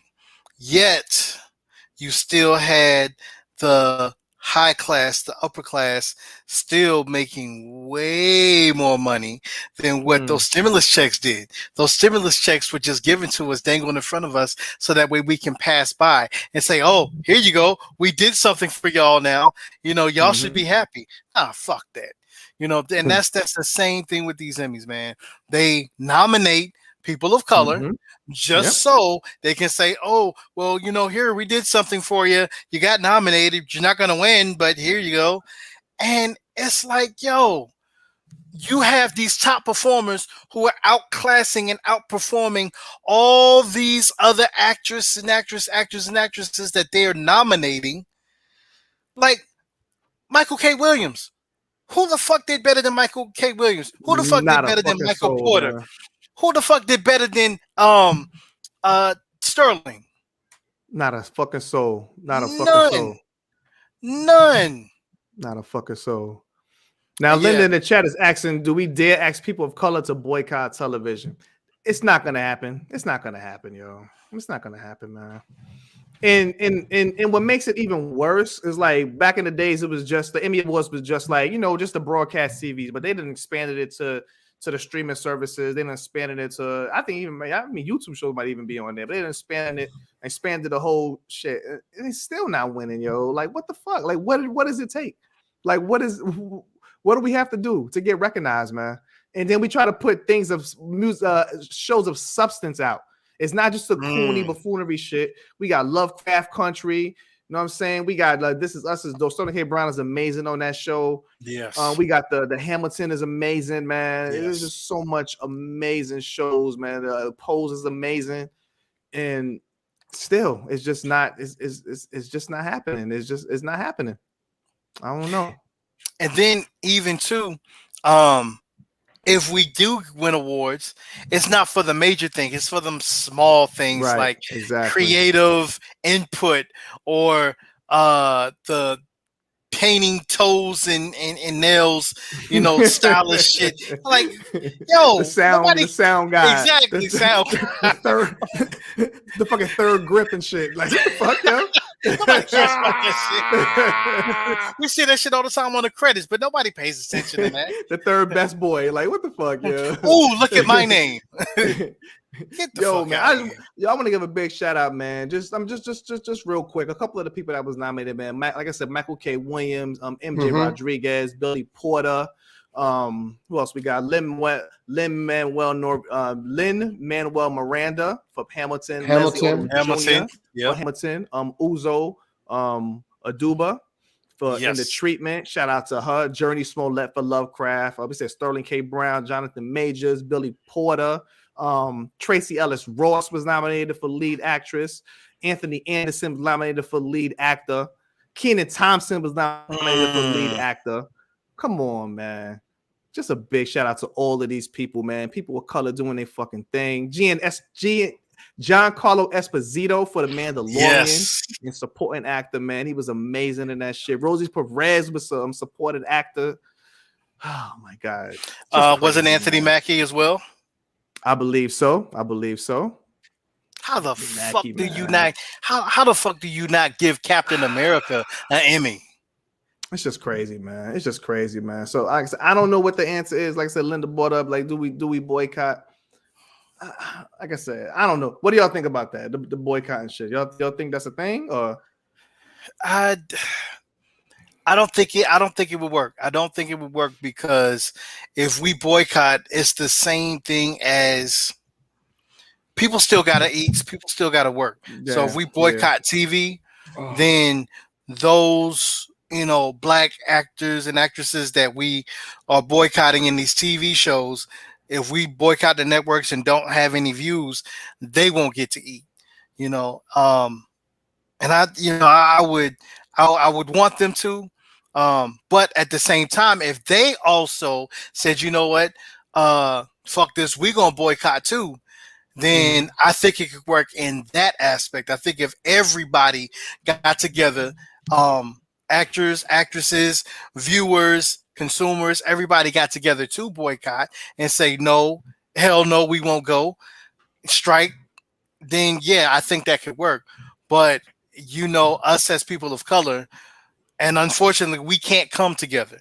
There's no such thing as us coming together, because there's so much separatism and everything. We can't come together we can't even come together to boycott the NFL, you know. So, you know, I don't think that we could come together to boycott television. I mean, television is so you know, it's just so much encompassing the television with the streamers and all that. So I don't even think that great with every big movement though, it's not just people of color. So yes, if you want to start something, the ground roots, yes, you do dare to ask people of color to boycott television. But of course, they needed the support of people that are not of color. But we gotta support. That's the thing, though. We can't. So we have to watch like the Lovecraft and everything. We have to watch. We can't just not watch them because they're not going to get renewed. As you know, obviously, it doesn't even matter when an amazing show like Lovecraft doesn't get renewed anyway. Like it doesn't even really matter. It doesn't matter because that's an amazing show, and still it wasn't even renewed. Maybe they can start with those actors boycotting the Emmy Awards next year. Maybe they can start there. They can start there, but they don't even show up to the motherfucker. Like, you know what? Fuck y'all. Even though they nominated, like, fuck y'all. We not even showing up to the shit. Right. Fuck y'all. You know what I'm saying? And then maybe they can start with that. So, because I don't know what the fucking answer is, man. Maybe it's on them. It's on them to do that. So, I don't know, man. I don't know. It's deep, man. It's deep, man. But shout out to all of those amazing actors and actresses and directors and producers, man. They like we doing our fucking thing, man. Like I said, people of color, not just black, we're talking about black, Latino, really, all of that shit, man. We doing our fucking thing. I'm loving the content that I'm seeing on these TV shows now. I'm loving it, man. I'm loving it. Like I said, I mentioned early on, we saw the new Candyman movie and shit. They had a lot of good messages in their movie and shit, man. Talk about a lot of shit. Talk about gentrification. Talking about like the police killing and all of that shit. They had a lot of good lessons and messages in that movie, man. I loved it. It was dope. It was really dope. So we got to just keep doing it, man. Keep putting out this content. That's all. Keep putting out the content, man. You know what I'm saying? I mean, the buffoonery shit is fine, but it has to be a balance, though. Like the buffoonery shit, people like the buffoonery. Buffoonery shit is cool, but you got to put the shit of substance out at the same time. You got to have both. But that's what's always been missing recently is the balance. Yeah, that's the problem. That's the problem that we've been having. That's the problem. I mean, the only it goes from one extreme to the next. The only show that was getting green lit was these fucking slave shows and shit, man. These fucking how many iterations they're gonna have in a fucking Underground Railroad, man? I'm tired of this shit, you know. How much shit they talk about this fucking Underground Railroad? Like, or anything with black trauma. Oh, anything with fucking the civil rights movement. It's okay. We get it. We know. We get it. We saw Roots and shit. We get it. We get it. We get it. Now let's have shows with fucking, like I always say, not a black sci-fi show, but a sci-fi show with black people, like Lovecraft was. Lovecraft wasn't a black sci-fi movie, a black sci-fi show. It was a sci-fi show with black people in it. You know what I'm saying? That's what we got to shoot for, man. Dramas with black people in it. Horror movies with black people in it. Action movies with black people in it. Where they're the stars and shit. Where's the fucking black act? Where's the black fucking act? Where's the black James Bond? Where's the equivalent to that shit? Where the fuck is it? She's in the new James Bond movie. Who's that? The black James Bond. It's a Who's woman. In the black James Bond? It's a woman. Yes, a woman. I can't think of her name. Okay. But matter of fact, no, she was in Captain Marvel. She was the Captain Marvel's best friend. Okay. You mean Captain Marvel's lover? Yeah, lover, pretty much. You said she's doing what? You said she's in a new James Bond movie, you said? Yes. As the Black Bond. Yep. And then they're thinking about doing another Black Bond movie, but with a black actor. And I think they were talking about Idris. I don't know if they signed anything about it, but yeah, they been talking about that shit for years. It just would be dope. It would be dope. Oh yeah. Sure. But we'll see though, man. We'll see, man. And you know what's so crazy? Fuck the Emmys. Yeah, what's up? Even you know, us black folk, we love comic book. We love Marvel too. Mm-hmm. Marvel didn't even really win any. Marvel got awards either. Shit. Yeah. WandaVision was a fucking amazing and shit, yo. Yep. Falcon and the Winter Soldier. None shows, man. Yeah, here's what it is, man. Here's what it is, man. Hey, black folks in comic books. Yo, before we wrap up, man, we want to just give a big RIP, man. We just found out the passing of one of our favorite actors from back in the days, man. I mean, AJ Johnson and shit. We most know him from Friday as Ezel and shit. Friday as Ezel, man. The amazing actor, hilarious comedian. I think I saw him first on Def Comedy Jam and shit. Yes. Yeah. Def Comedy Jam back in the days, man. Amazing comedian, amazing. He was in a lot of shit, man. Players Club. What else he was in? What else? I got the hookup. I got the hookup. I got the hookup part 2. I know all his lines on Friday. You know what it's of course, man. You know all his lines on Friday. Hey, Smokey! My back, my neck, and my back. I'll sue y'all for 150,000. But I'll settle out of court for $20. He was just amazing, man. He just bored like when I saw him pop up on that screen on Friday, man, that's why Friday was like one of the greatest movies of all time, because it was just all the little pieces and shit, just all the little pieces in the right time, at the right parts, the right times, man. And they just did an amazing job, man. Amazing job. So with AJ Johnson passing, I want to give a shout out to everybody else, the other characters that passed. First, it was in 2015, Ronaldo Ray, which was Red's father. Yep. Right. After that, I believe was Yvette Wilson. Yep. R.I.P. Yep. R.I.P. And then we had Pops, Craig's Pops. Yeah, man. And Debo, John Witherspoon, and Tiny Zeus Lister. Yep. And now it's AJ a lot Johnson. of people, man. It's a lot of people, man. And we were talking about it, in our chat about, Ice Cube put up, I wish I could have made, put y'all on the last Friday, but it's it's been too late. To me, once Pops was going, that's pretty much the end. Like, what you can't have a Friday without Pops. Oh my God, did I forget about the late great Bernie Mac? Oh no. Oh yeah. Miss Parker. Miss Parker. Lord have mercy. The Lord is my shepherd, I shall not want. So unfortunately, man, I don't know if this is like that poltergeist. I remember the poltergeist curse and shit where everybody passed away from the poltergeist movie. I was trying not to say it, man.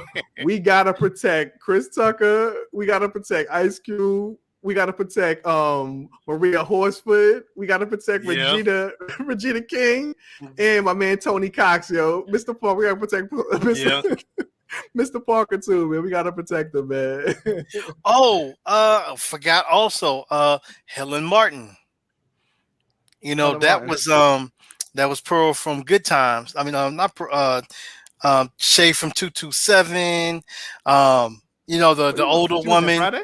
She was in Friday. And no. She was the one that was coming to the door, trying to sell for the Jehovah's Witness. When they came to the door knocking, and was like, "Have you seen Jehovah?" God, she was in that movie, she died in 2020. I mean, 2000. You know what? 2000. I got it confused with Friday After Next and shit. The ones that was coming to the with Craig and Day was working. They was coming around. Yeah, that was some more. That wasn't some. That was somebody else. Okay. Yeah, I forgot about Helen Martin and shit. Yeah. Peter Helen Martin, man. Yeah, man. Yo, Sis look lost right now. Like, I don't remember. No, of course I know for 227. The older lady. But the older lady. Craig. I was like, she's still alive. No, she passed in 2000. R.I.P. Yeah. So Craig's mom's is also the one. Craig's mom's was from. No, she was on Amen. Yeah. There you go. Yeah. Shout out to them, man. Yo, we also had another passing. Lou Hall. You were telling us. Oh yeah. That was Oh my God! From the I just lost my train of thought. Patti LaBelle's Sandra. Yeah. She was one of the LaBelles. One of the LaBelles passed away. Okay. Yeah, and she was also background singer on Lady Marmalade with Patti LaBelle. Yeah, no doubt. Yeah, definitely R.I.P. to her, man. Definitely R.I.P. to her, yo. Oh man, it's been a rough couple of years, man. This has been a rough 2 years, man. When they do this year alone, I mean, last year was obviously the worst year in the history of fucking mankind. Yeah. When they do like the rundown, I mean, just the celebrities alone, just a rundown for celebrities like this year, It's gonna be some shit. We're gonna be like, oh, I forgot all about. It's gonna be some crazy shit, man. Yeah, it's gonna be wild, man. I agree.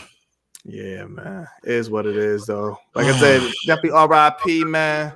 But y'all got anything else, y'all? Before we wrap this son of a bitch up? Nah, man. I got plenty of stuff, but what we saying at post party, right? Yeah. We're gonna keep the YouTube stream going, man. As far as everybody on the everybody listening on the podcast, man. Oh yeah. Oh, I'm sorry. Yeah. We definitely got Nia Long. We definitely got to protect Nia Long, and we got to protect Megan Good. Angela Means, Felicia. Yeah. And, shit. And Megan Good. Don't forget Megan Good. Megan Good also. But yeah, we're gonna keep it going. Like I said, the as far as the audio podcast is gonna be ending, but I'm gonna just keep the stream going and shit, man. After the show ends, man, it is what it is, yo. Oh man, but all right, that's what it is, man. Like I said, y'all want to check us out, get the whole experience, man. Heroes just babbling. We gonna be getting up, going to the bathroom, eating and shit. Lou Hall be eating food, and Recess be throwing water on his face, and I be chasing fucking cats off of the table, and the dog be barking in the back and shit. Y'all gonna hear all of that shit, man. Yo, man, we love all y'all, man. We definitely appreciate everybody, man. Appreciate, like I said, appreciate just in my house alone. Appreciate the wife, man. She be giving me this time to just, to get on here and make a whole bunch of noise and shit. And appreciate the son. He be, because normally he be mad boisterous, but he be shutting the fuck up for at least a good 2 hours while I'm recording. So shout out to him, man. Shout out to the dog for not barking and shit. Shout out to the cats for not jumping across the desk. But shout out to y'all too, man. Shout out to y'all, my brothers, man. We make this time every single Tuesday to hop on here, man. We make the time and we get the shows done.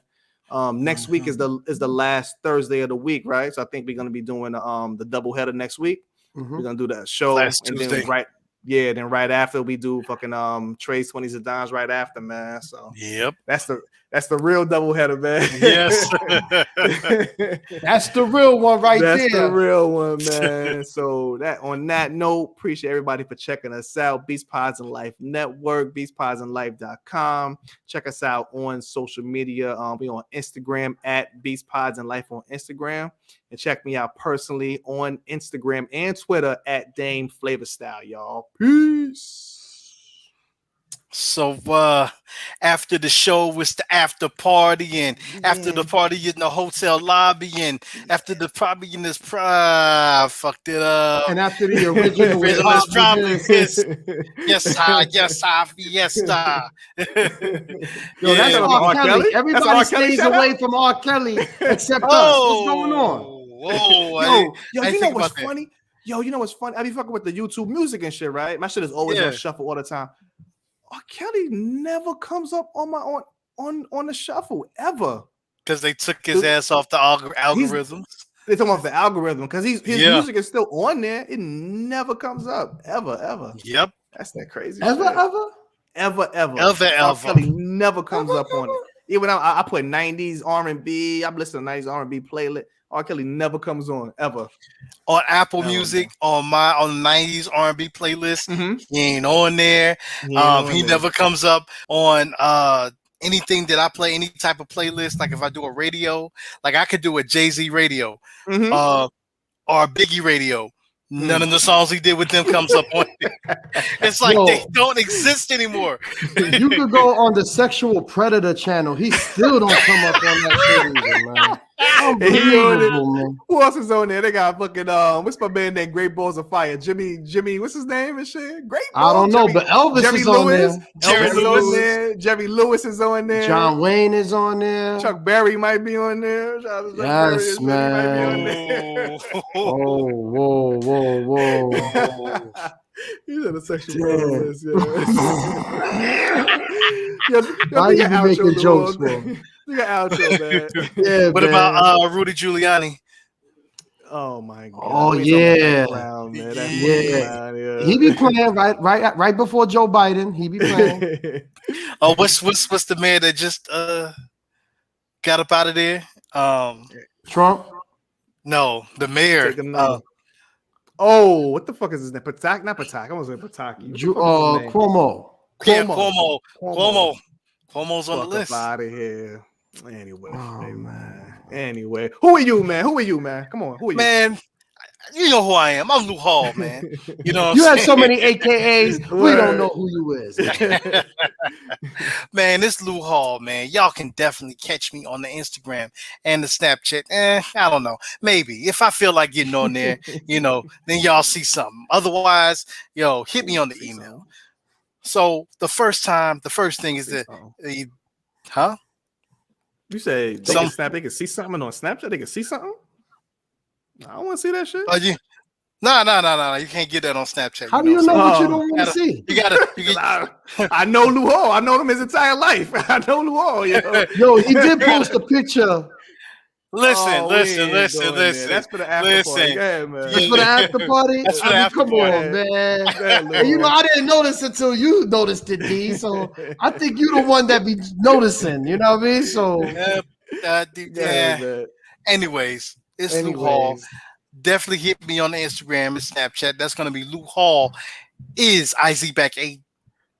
Lou Hall is IZ back BACK. Lou Hall IZ back BACK.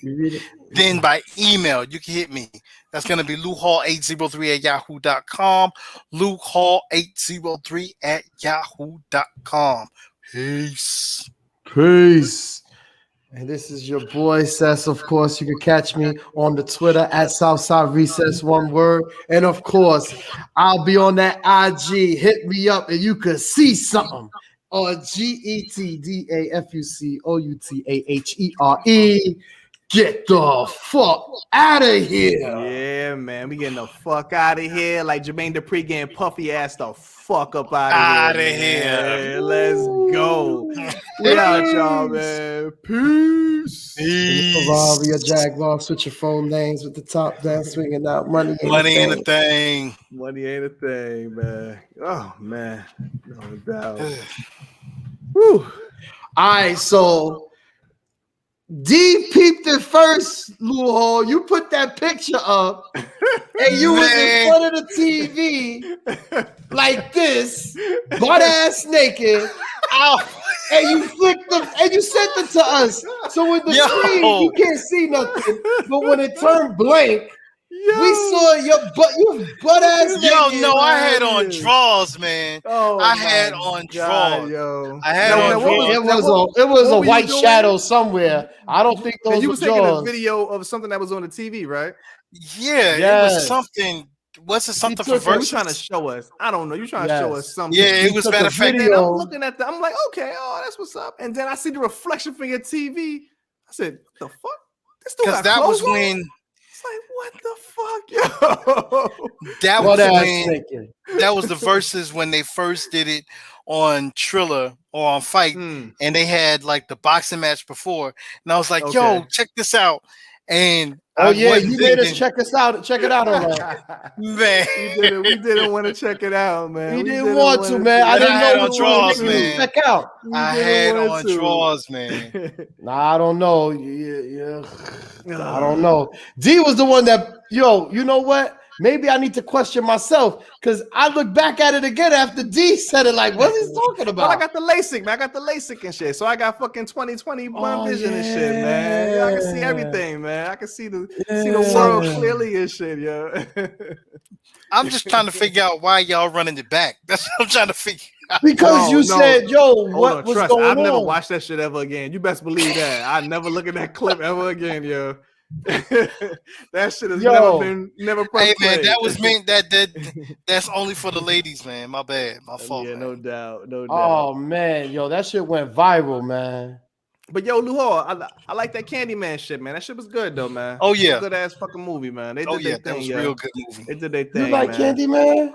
Shit was good. I liked it. Man. I liked it, and it's so funny. They actually similar to what they did was a similar idea I had for like how they could reboot like a Nightmare on Elm Street series and shit. So I came up with that shit like years ago. So it's kind of similar to what they end up doing. So I was like, okay, I still got that in the tank and shit. So how do we you know, and I'm saying we because, of course, I would definitely be trying to help put in funds. You know what I'm saying? So how do we? Well, it ain't really funds. It's just, I mean, the main, you gotta just, it's time. No, Gotta, I'm talking. No, I'm talking about to do that. If you wanted to do a remake of Nightmare on Elm Street, you got to get that license from that's not happening. Oh, that's not happening. New Line. That's not happening. We could do now. You could do a fan film. You can do a fan film. You can't get no license. You can fan do a films. fan You film. don't need licenses for fan films. Yeah. You can do a fan film. So basically, no profit and shit. You can do that. You can do that. Yeah. But you can't. So you would want to do a. No, I want to fucking write a script and submit that shit to these motherfuckers, yo. Write the script and submit it to them on how to fucking for the franchise, yo. But it's so much drama with that. It's so much drama with that whole New Line franchise, New Line, and even the Friday the 13th franchise. It's so much drama, man. It's just because it's the directors. It's the directors versus New Line, right? Who's New Line? Who's the big? You know, I think a lot of it was when Wes Craven died. I know it's something with his family too. With Nightmare on Elm Street series, something with his family as well. I think there was already some tension, but once he passed, like his family has the rights to his shit, and they have to approve certain things. But it was even before that because the last Nightmare on Elm Street movie came out in 2010. So all of this time, Wes Craven, I mean, he died, you know, with like 3 years ago, 4 years ago, something like that. From cancer, right? Yeah. So even all that time in between, there was still something. I forgot what their main. I definitely remember know what the Friday the 13th drama is. I can't really think of what the Nightmare on Elm Street drama is, but it's definitely something. It's something there. But it's all about ownership. Yo, I'm listening to. I was watching something too, man. Just it's so crazy though. Like when you make anything, and when you write any script, any screenplay, whatever it is, you have to sell it to this. You sell it to the studios. That's just what it is. You sell it to the studios. So once you sell it to the studios, your rights are done. Your rights are done. Like it's their property now. If you want the studio to make it. Gotcha. Now, what people do, I think, especially my man Spike Lee was doing a lot earlier in his film career. He was getting like a lot of crowdfunding and shit. So I'm almost positive he was still owning his stuff. Well, I know we did a crowdfunding for Malcolm X. I'm not sure about School Days and Do the Right Thing. I'm not sure about those. How he went about those, but you have to sell the movie to the studio and they own the fucking rights to the shit and they can do whatever the fuck they want to do with it. They don't even have to bring you on for a sequel if they don't want to because they own the shit now. You just got to be smart as far as putting in, you know, in the contract or whatever, like, you know, I'm gonna get such and such percentage from all future movies or future TV shows or whatever. Or just try to make it yourself.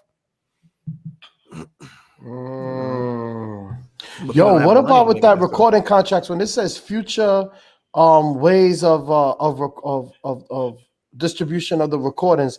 That was in the contracts also in recording contracts. Why does not include streaming? Like, why is it? I don't know because isn't that future ways of music being distributed? So it should be. I don't understand. Oh no. Yeah, but there's a back door somewhere. The whole music industry is just there you go again, crooks, man. No, I'm serious. It's a back door somewhere. It's like you said, it's crooks. It's they find these holes through the contract. I mean, that's what they get paid to do. That's what the lawyers get paid to do. They go search through the contracts to see if there's any type of backdoor where they don't have to end up paying out money, or helping the company, helping the record label not have to pay out certain money. That's just what it is. And it's all about the wording. And the shit is legit, it's legal. It's just morally fucked up. Yeah. And we've been talking about it since the We So Classic podcast. I mean, they signed the contracts, man. Once you sign the contract, I mean, it just is what it is, yo. It is what it is. It's like, but just even we talking about that whole De La Soul thing, like I said, they still don't own any of their fucking music, man. That other company still owns that shit, yo. It's crazy, man. They still don't own that shit. Like, what the fuck, yo? Speaking of owning, did you know that Nas and it was somebody else that are major stakeholders in this new streaming company? So a new music streaming company. Nas is a major stakeholder, and there's somebody else that's big. That's a big name. Let me look that shit up right quick. Rihanna. No. If it was Rihanna, that would be big news. Oh man. I wonder if all the people were still part of the title. Yeah. I would assume they are, because then they all have like little percentages of title or whatever. Unless Jay-Z just robbed them of that too. Made him sign the Dame Dash contract. Nigga signed a Dame Dash contract. I can't believe Puffy tried. I still can't get over that shit, man. I didn't even watch the fucking clip, man. I didn't even click on it. I still can't believe he got the audacity to try to come at fucking Jermaine Dupri, yo. Poor, I feel so bad for Jermaine Dupri, man. I feel so bad for him because he doesn't get fucking recognized, man. He gonna be one of them dudes, but until he fucking passes some shit, I'm like, oh, we should have gave Jermaine Dupri his fucking props. Oh man. So now what you saying? So next week is on me. I'm doing Next week is on JD. you. That's what's up. If that's what you want to do. That's what you want to do. Man, Dupri is one of the greatest, man. I'm not gonna lie. When I saw that video, I was like, I was like, dag, yo. And you said Puffy was being mad, disrespectful and shit too. Very, like, yo, very. Not the order. Very. And he just throwing away his fucking weight. He just I don't want to see it. I used to love Puffy too, man. He just throwing around his weight. Oh man. And he sparked the spliff. And Puffy? even Snoop, and Snoop Dogg said, "Dag, you know it's real." He just blazed up. You know it's Puffy real smoked now. weed on camera? Yeah, I've never seen a Puffy lot smoke weed recently. on camera. Really? A lot, yeah. Wow. Well, I mean, it's legal I'm and shit. telling you. Exactly. I know these dudes be doing they certain like you remember when a couple of dudes on Drink Champs, right? It was like nah, like not on camera and shit. Yeah. True. Envy. Yeah. Oh, Envy. Okay. Yeah, remember him? Mm-hmm. So there was somebody else. You're absolutely right. Yeah. Was it Lamar Odom? Was Lamar Odom, right? No, he don't care. He was sniffing and smoking crack right there. No, I'm sorry. Oh man. I'll never forget when the Dream asked for cocaine. I'll never forget that. Oh my god, yeah. I'll never forget that. As long as I watch Drink Champs, I'll never forget that shit, yo. I don't know what that's about, man. As much lines I do on this show, I'll never forget that shit, yo. You are the line king, but you gotta, I don't know. King. You gotta hear the Cowboy. Dreams music. Like the think Dreams. so? If you listen to the Dreams music, you'll understand why he asked for that cocaine. Damn, I don't see what the thing is, but now I can say, but y'all are cocaine with people in this drugs. These yo, chill, drugs, man. Come on, man. I'm just saying people in general, man. I just don't see what the fucking. It's 2021, man. Why are we still doing hard drugs in 2021, yo? It's so much other. It's weed. It's mad other shit out there. Yo. There's oils, edibles. There's so much shit, yo. Why we fucking still shooting heroin and all? Why? But you know what? The fuck, yo. Yo, when was the last time we shot heroin? Never.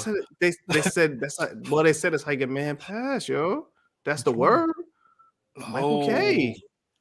They said that's what. Oh yeah, because they say found it. Yeah, they said they found the shit. They found the paraphernalia. Yeah, and the shit, yo. It's crazy, man. But I think they said this shit might have been laced with some other shit or something, yo. Oh yeah, it's the fucking heroin, man. I mean, if you gonna, my thing is, if you're gonna do these hardcore drugs, you know, if that's your choice, everybody has their own choice. Make sure you know who you're getting it from. Like, who do you know when you're getting it from? But then again, even though who you're getting it from, who they get it from and shit too.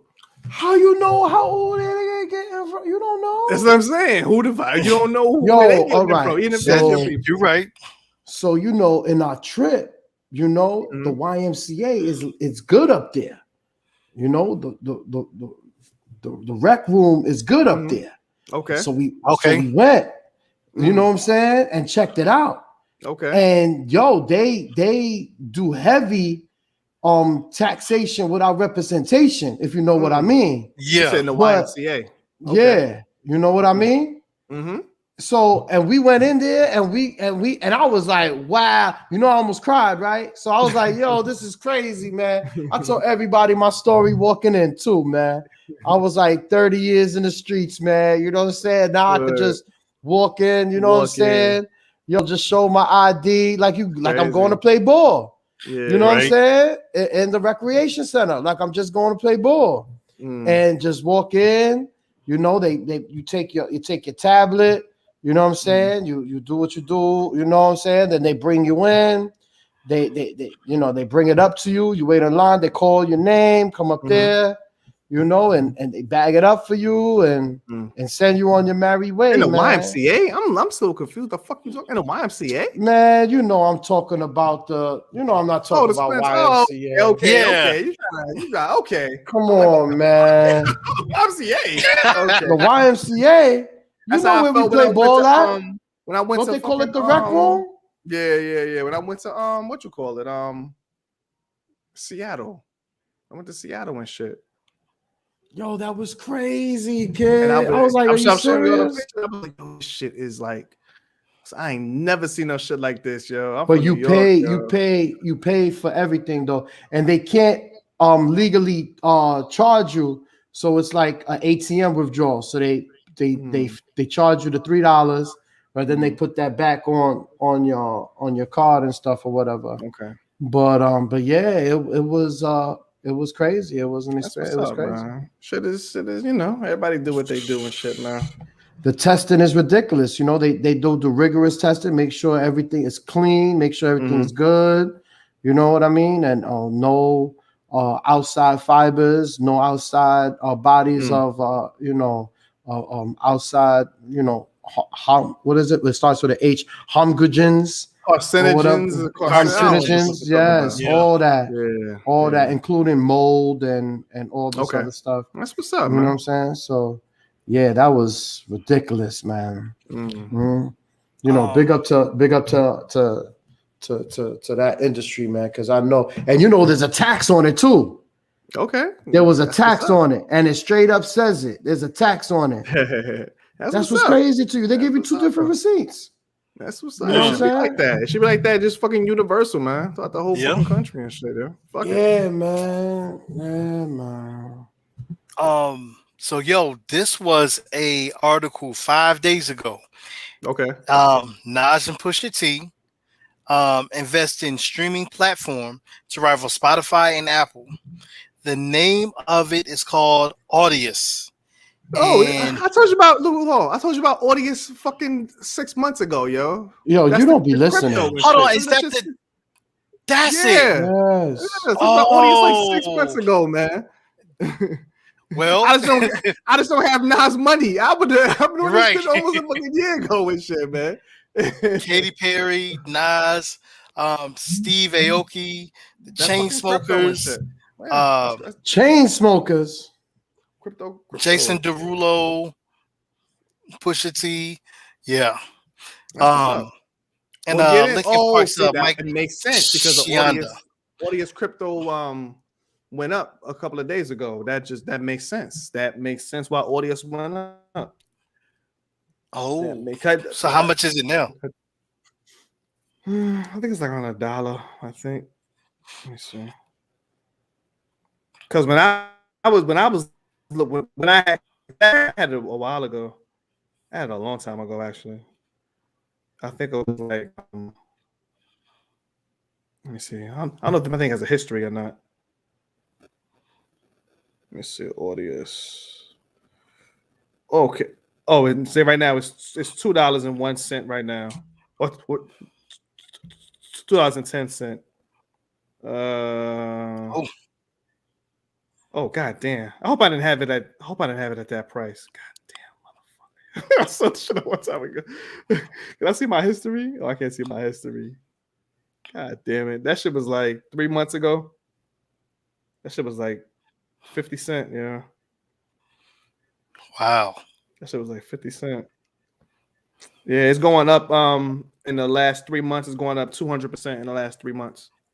Ooh.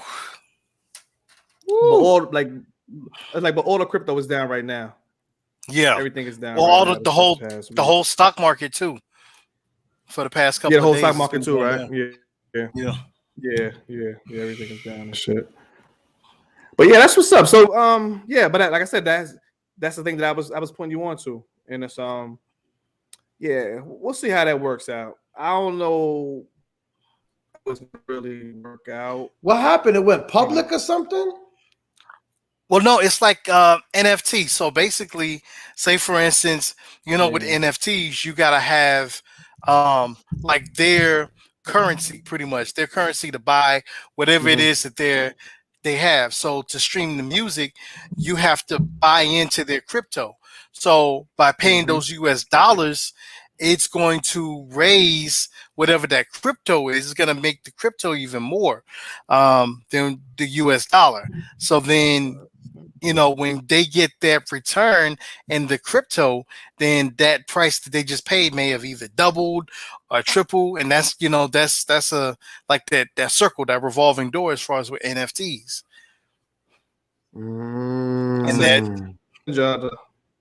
I still got the link and shit. that makes a lot of sense.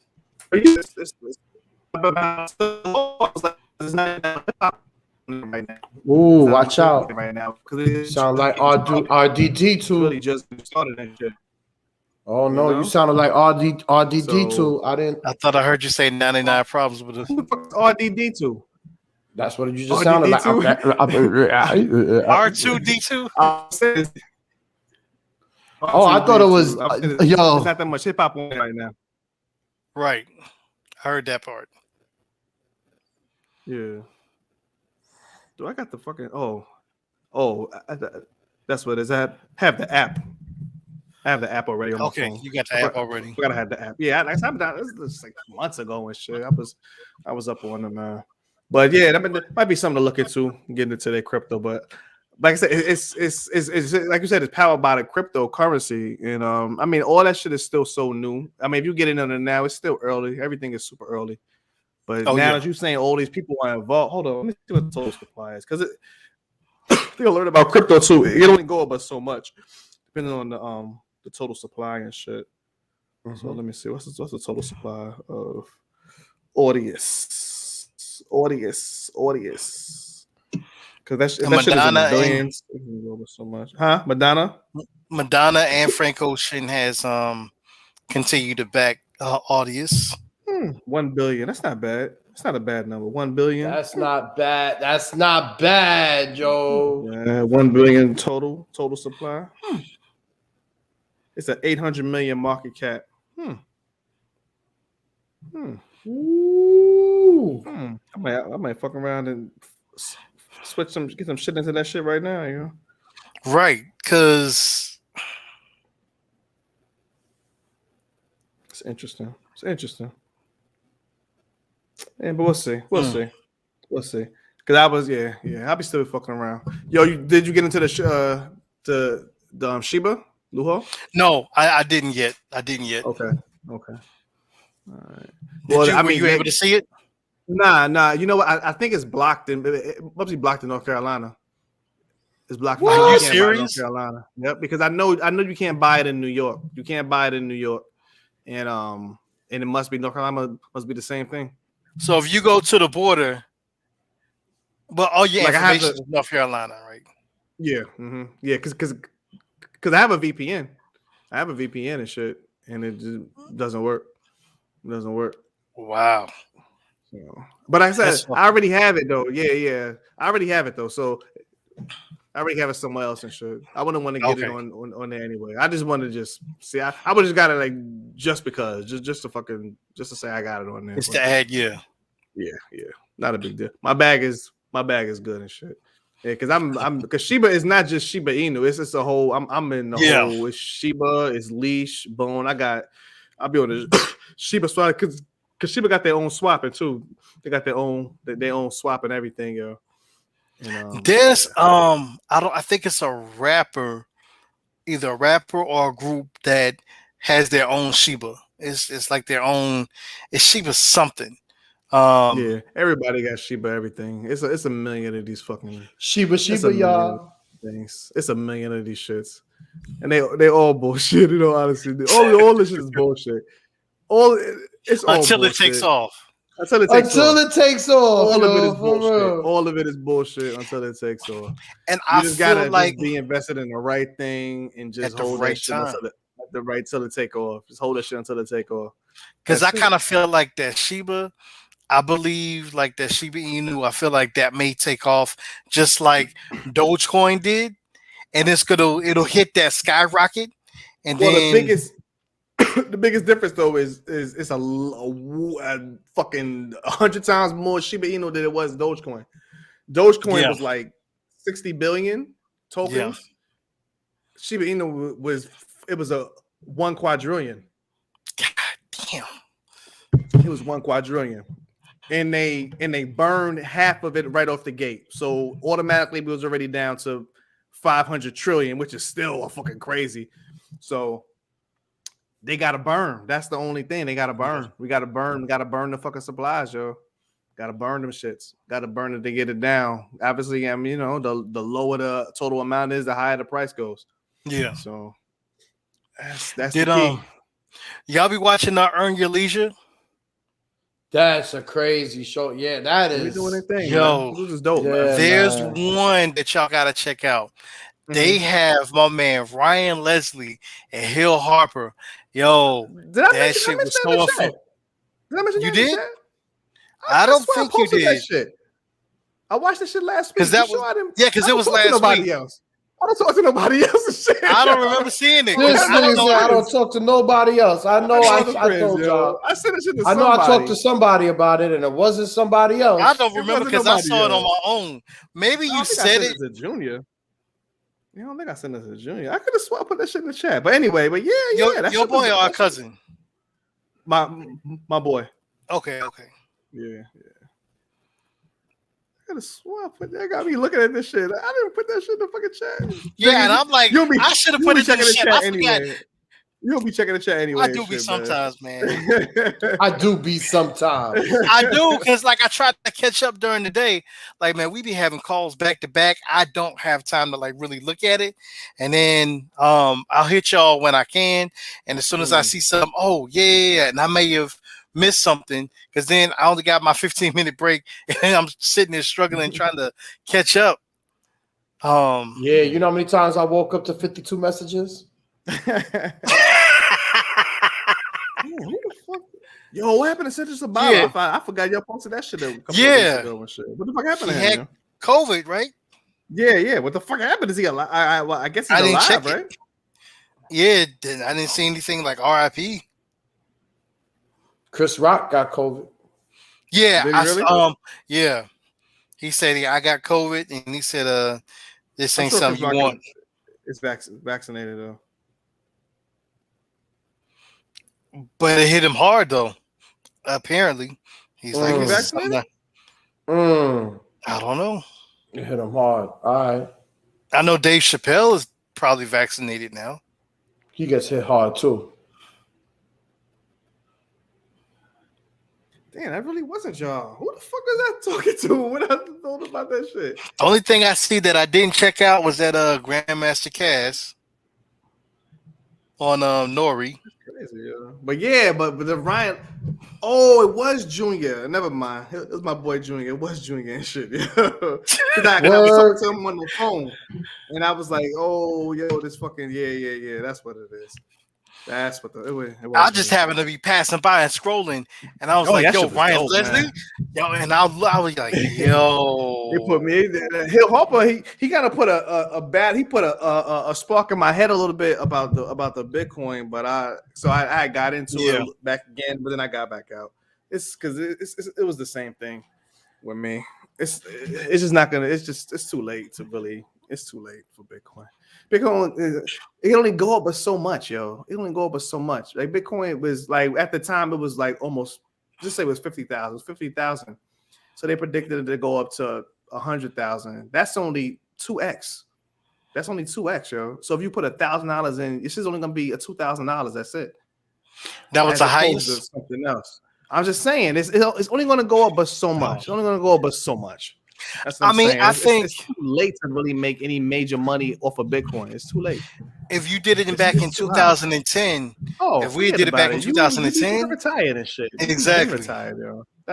See, but that's why I like to fuck with the altcoins, because who knows? Like, who the fuck knows? Like Ethereum right now, it's around hovering around 3,000 right now. Ethereum can possibly go up to, in the long term, maybe 50,000. Ethereum can go up to, maybe, and that shit is 3,000 right now.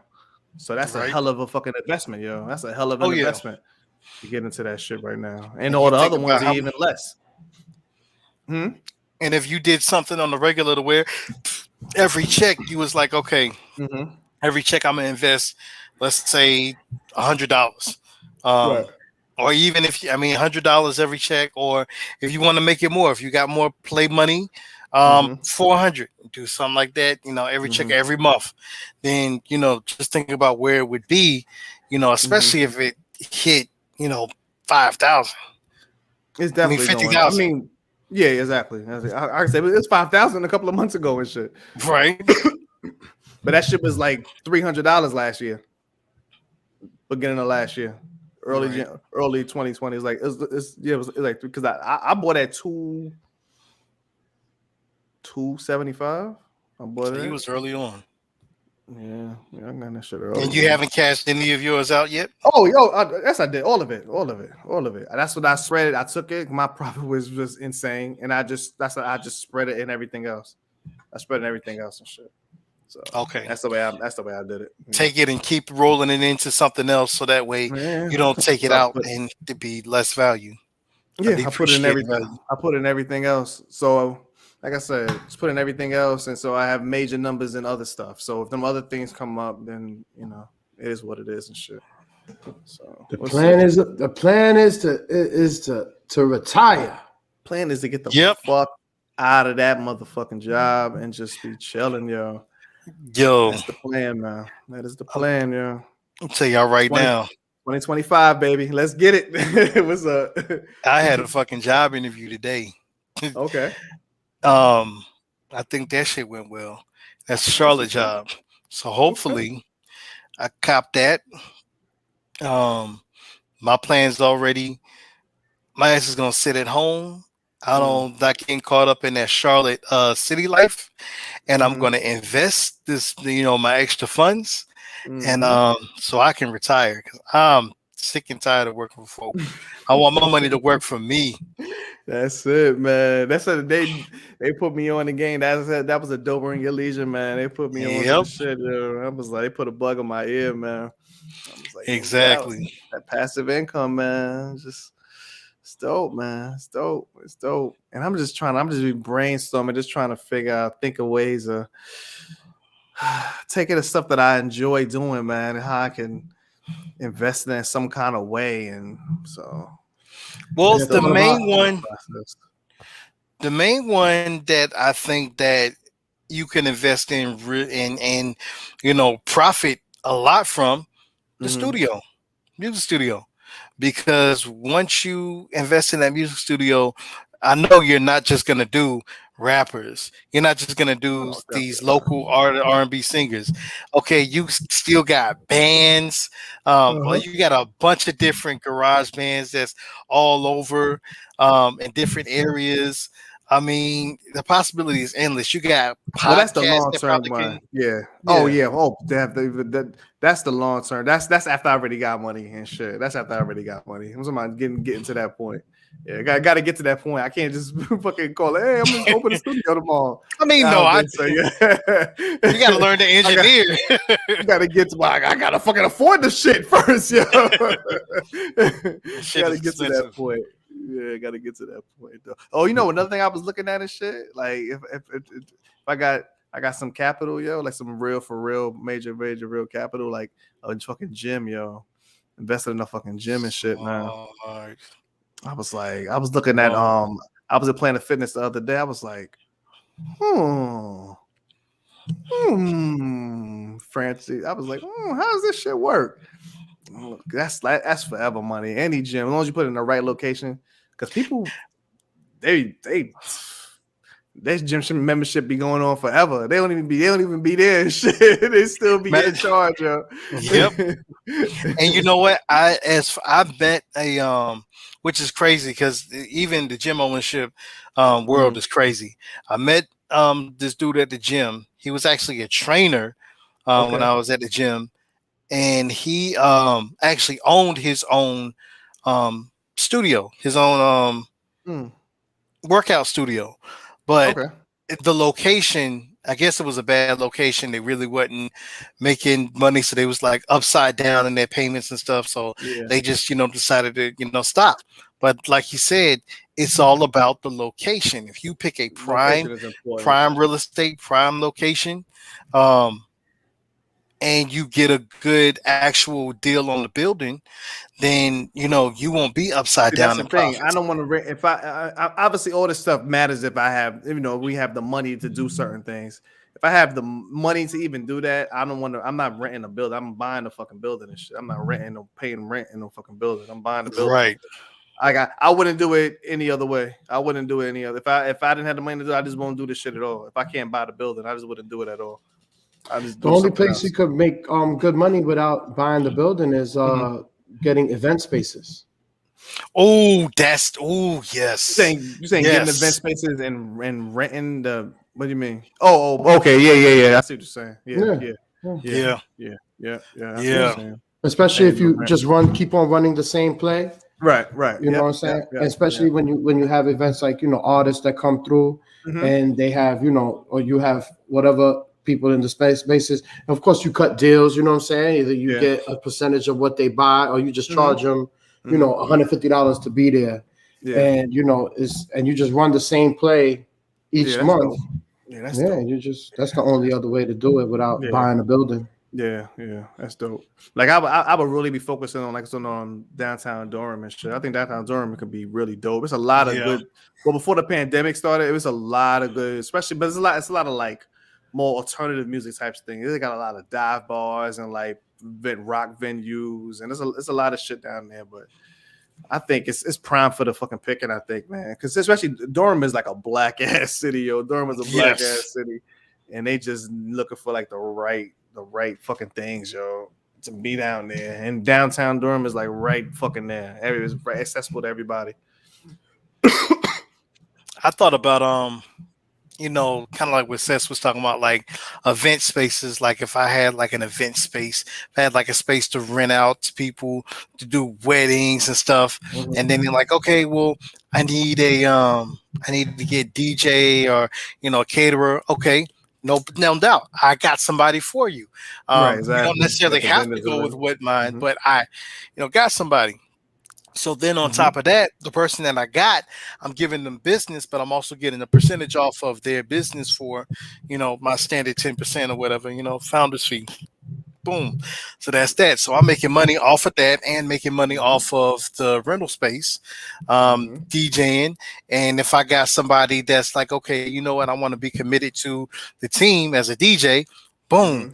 I hire them on, hey, you get this space, you got to take on this DJ, and DJ is such amount, still making, profits off of. Hey, I need somebody to pass out, to bartend.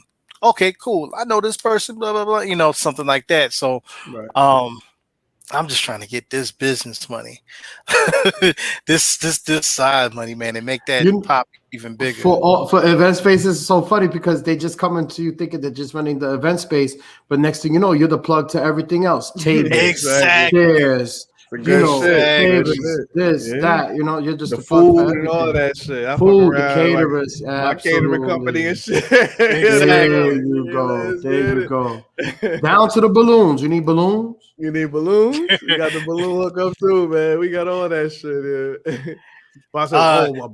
You need a stand-in groomsman. You know what I'm saying? Weddings. Yep. Weddings, baby showers. That's like forever shit. People always having babies. People always getting married, yo. Yeah. He said speed dating. Yes, I'm gonna bring that back. They're gonna bring it back. That shit's still going. I don't know if it's still going on now. COVID, the pandemic and shit. Yeah, people got masks on and shit. You can't even see nobody. The crazy part is church every Sunday. If you got somebody that, I'm sorry. Yeah. I'm sorry, but it is what it is. It is what it is. People who rent out the church, they rent out the church. That's 4 times a month easy. Yeah. That's 3 Sundays, 4 Sundays a month easy. And they got all the money anyway and shit, right? The churches, they got all the money and shit. Set it up to where you got they can get their boogie on and get drunk on Saturday night and then go get saved and sanctified on Sunday. They have that down here. Sunday. They have that down here. But you get to stay there and just go to church in the morning. Exactly. Matter of fact, there's a bed in the back. That's hilarious, though. That is fucking hilarious, man. Yeah, this all you know, dreams and shit. Because I don't know about all that. That actually is a thing where people, after the wedding, you know, the families get together that Sunday and they go to church. Mm-hmm. So that's actually a thing. That's what's up. That's what's up.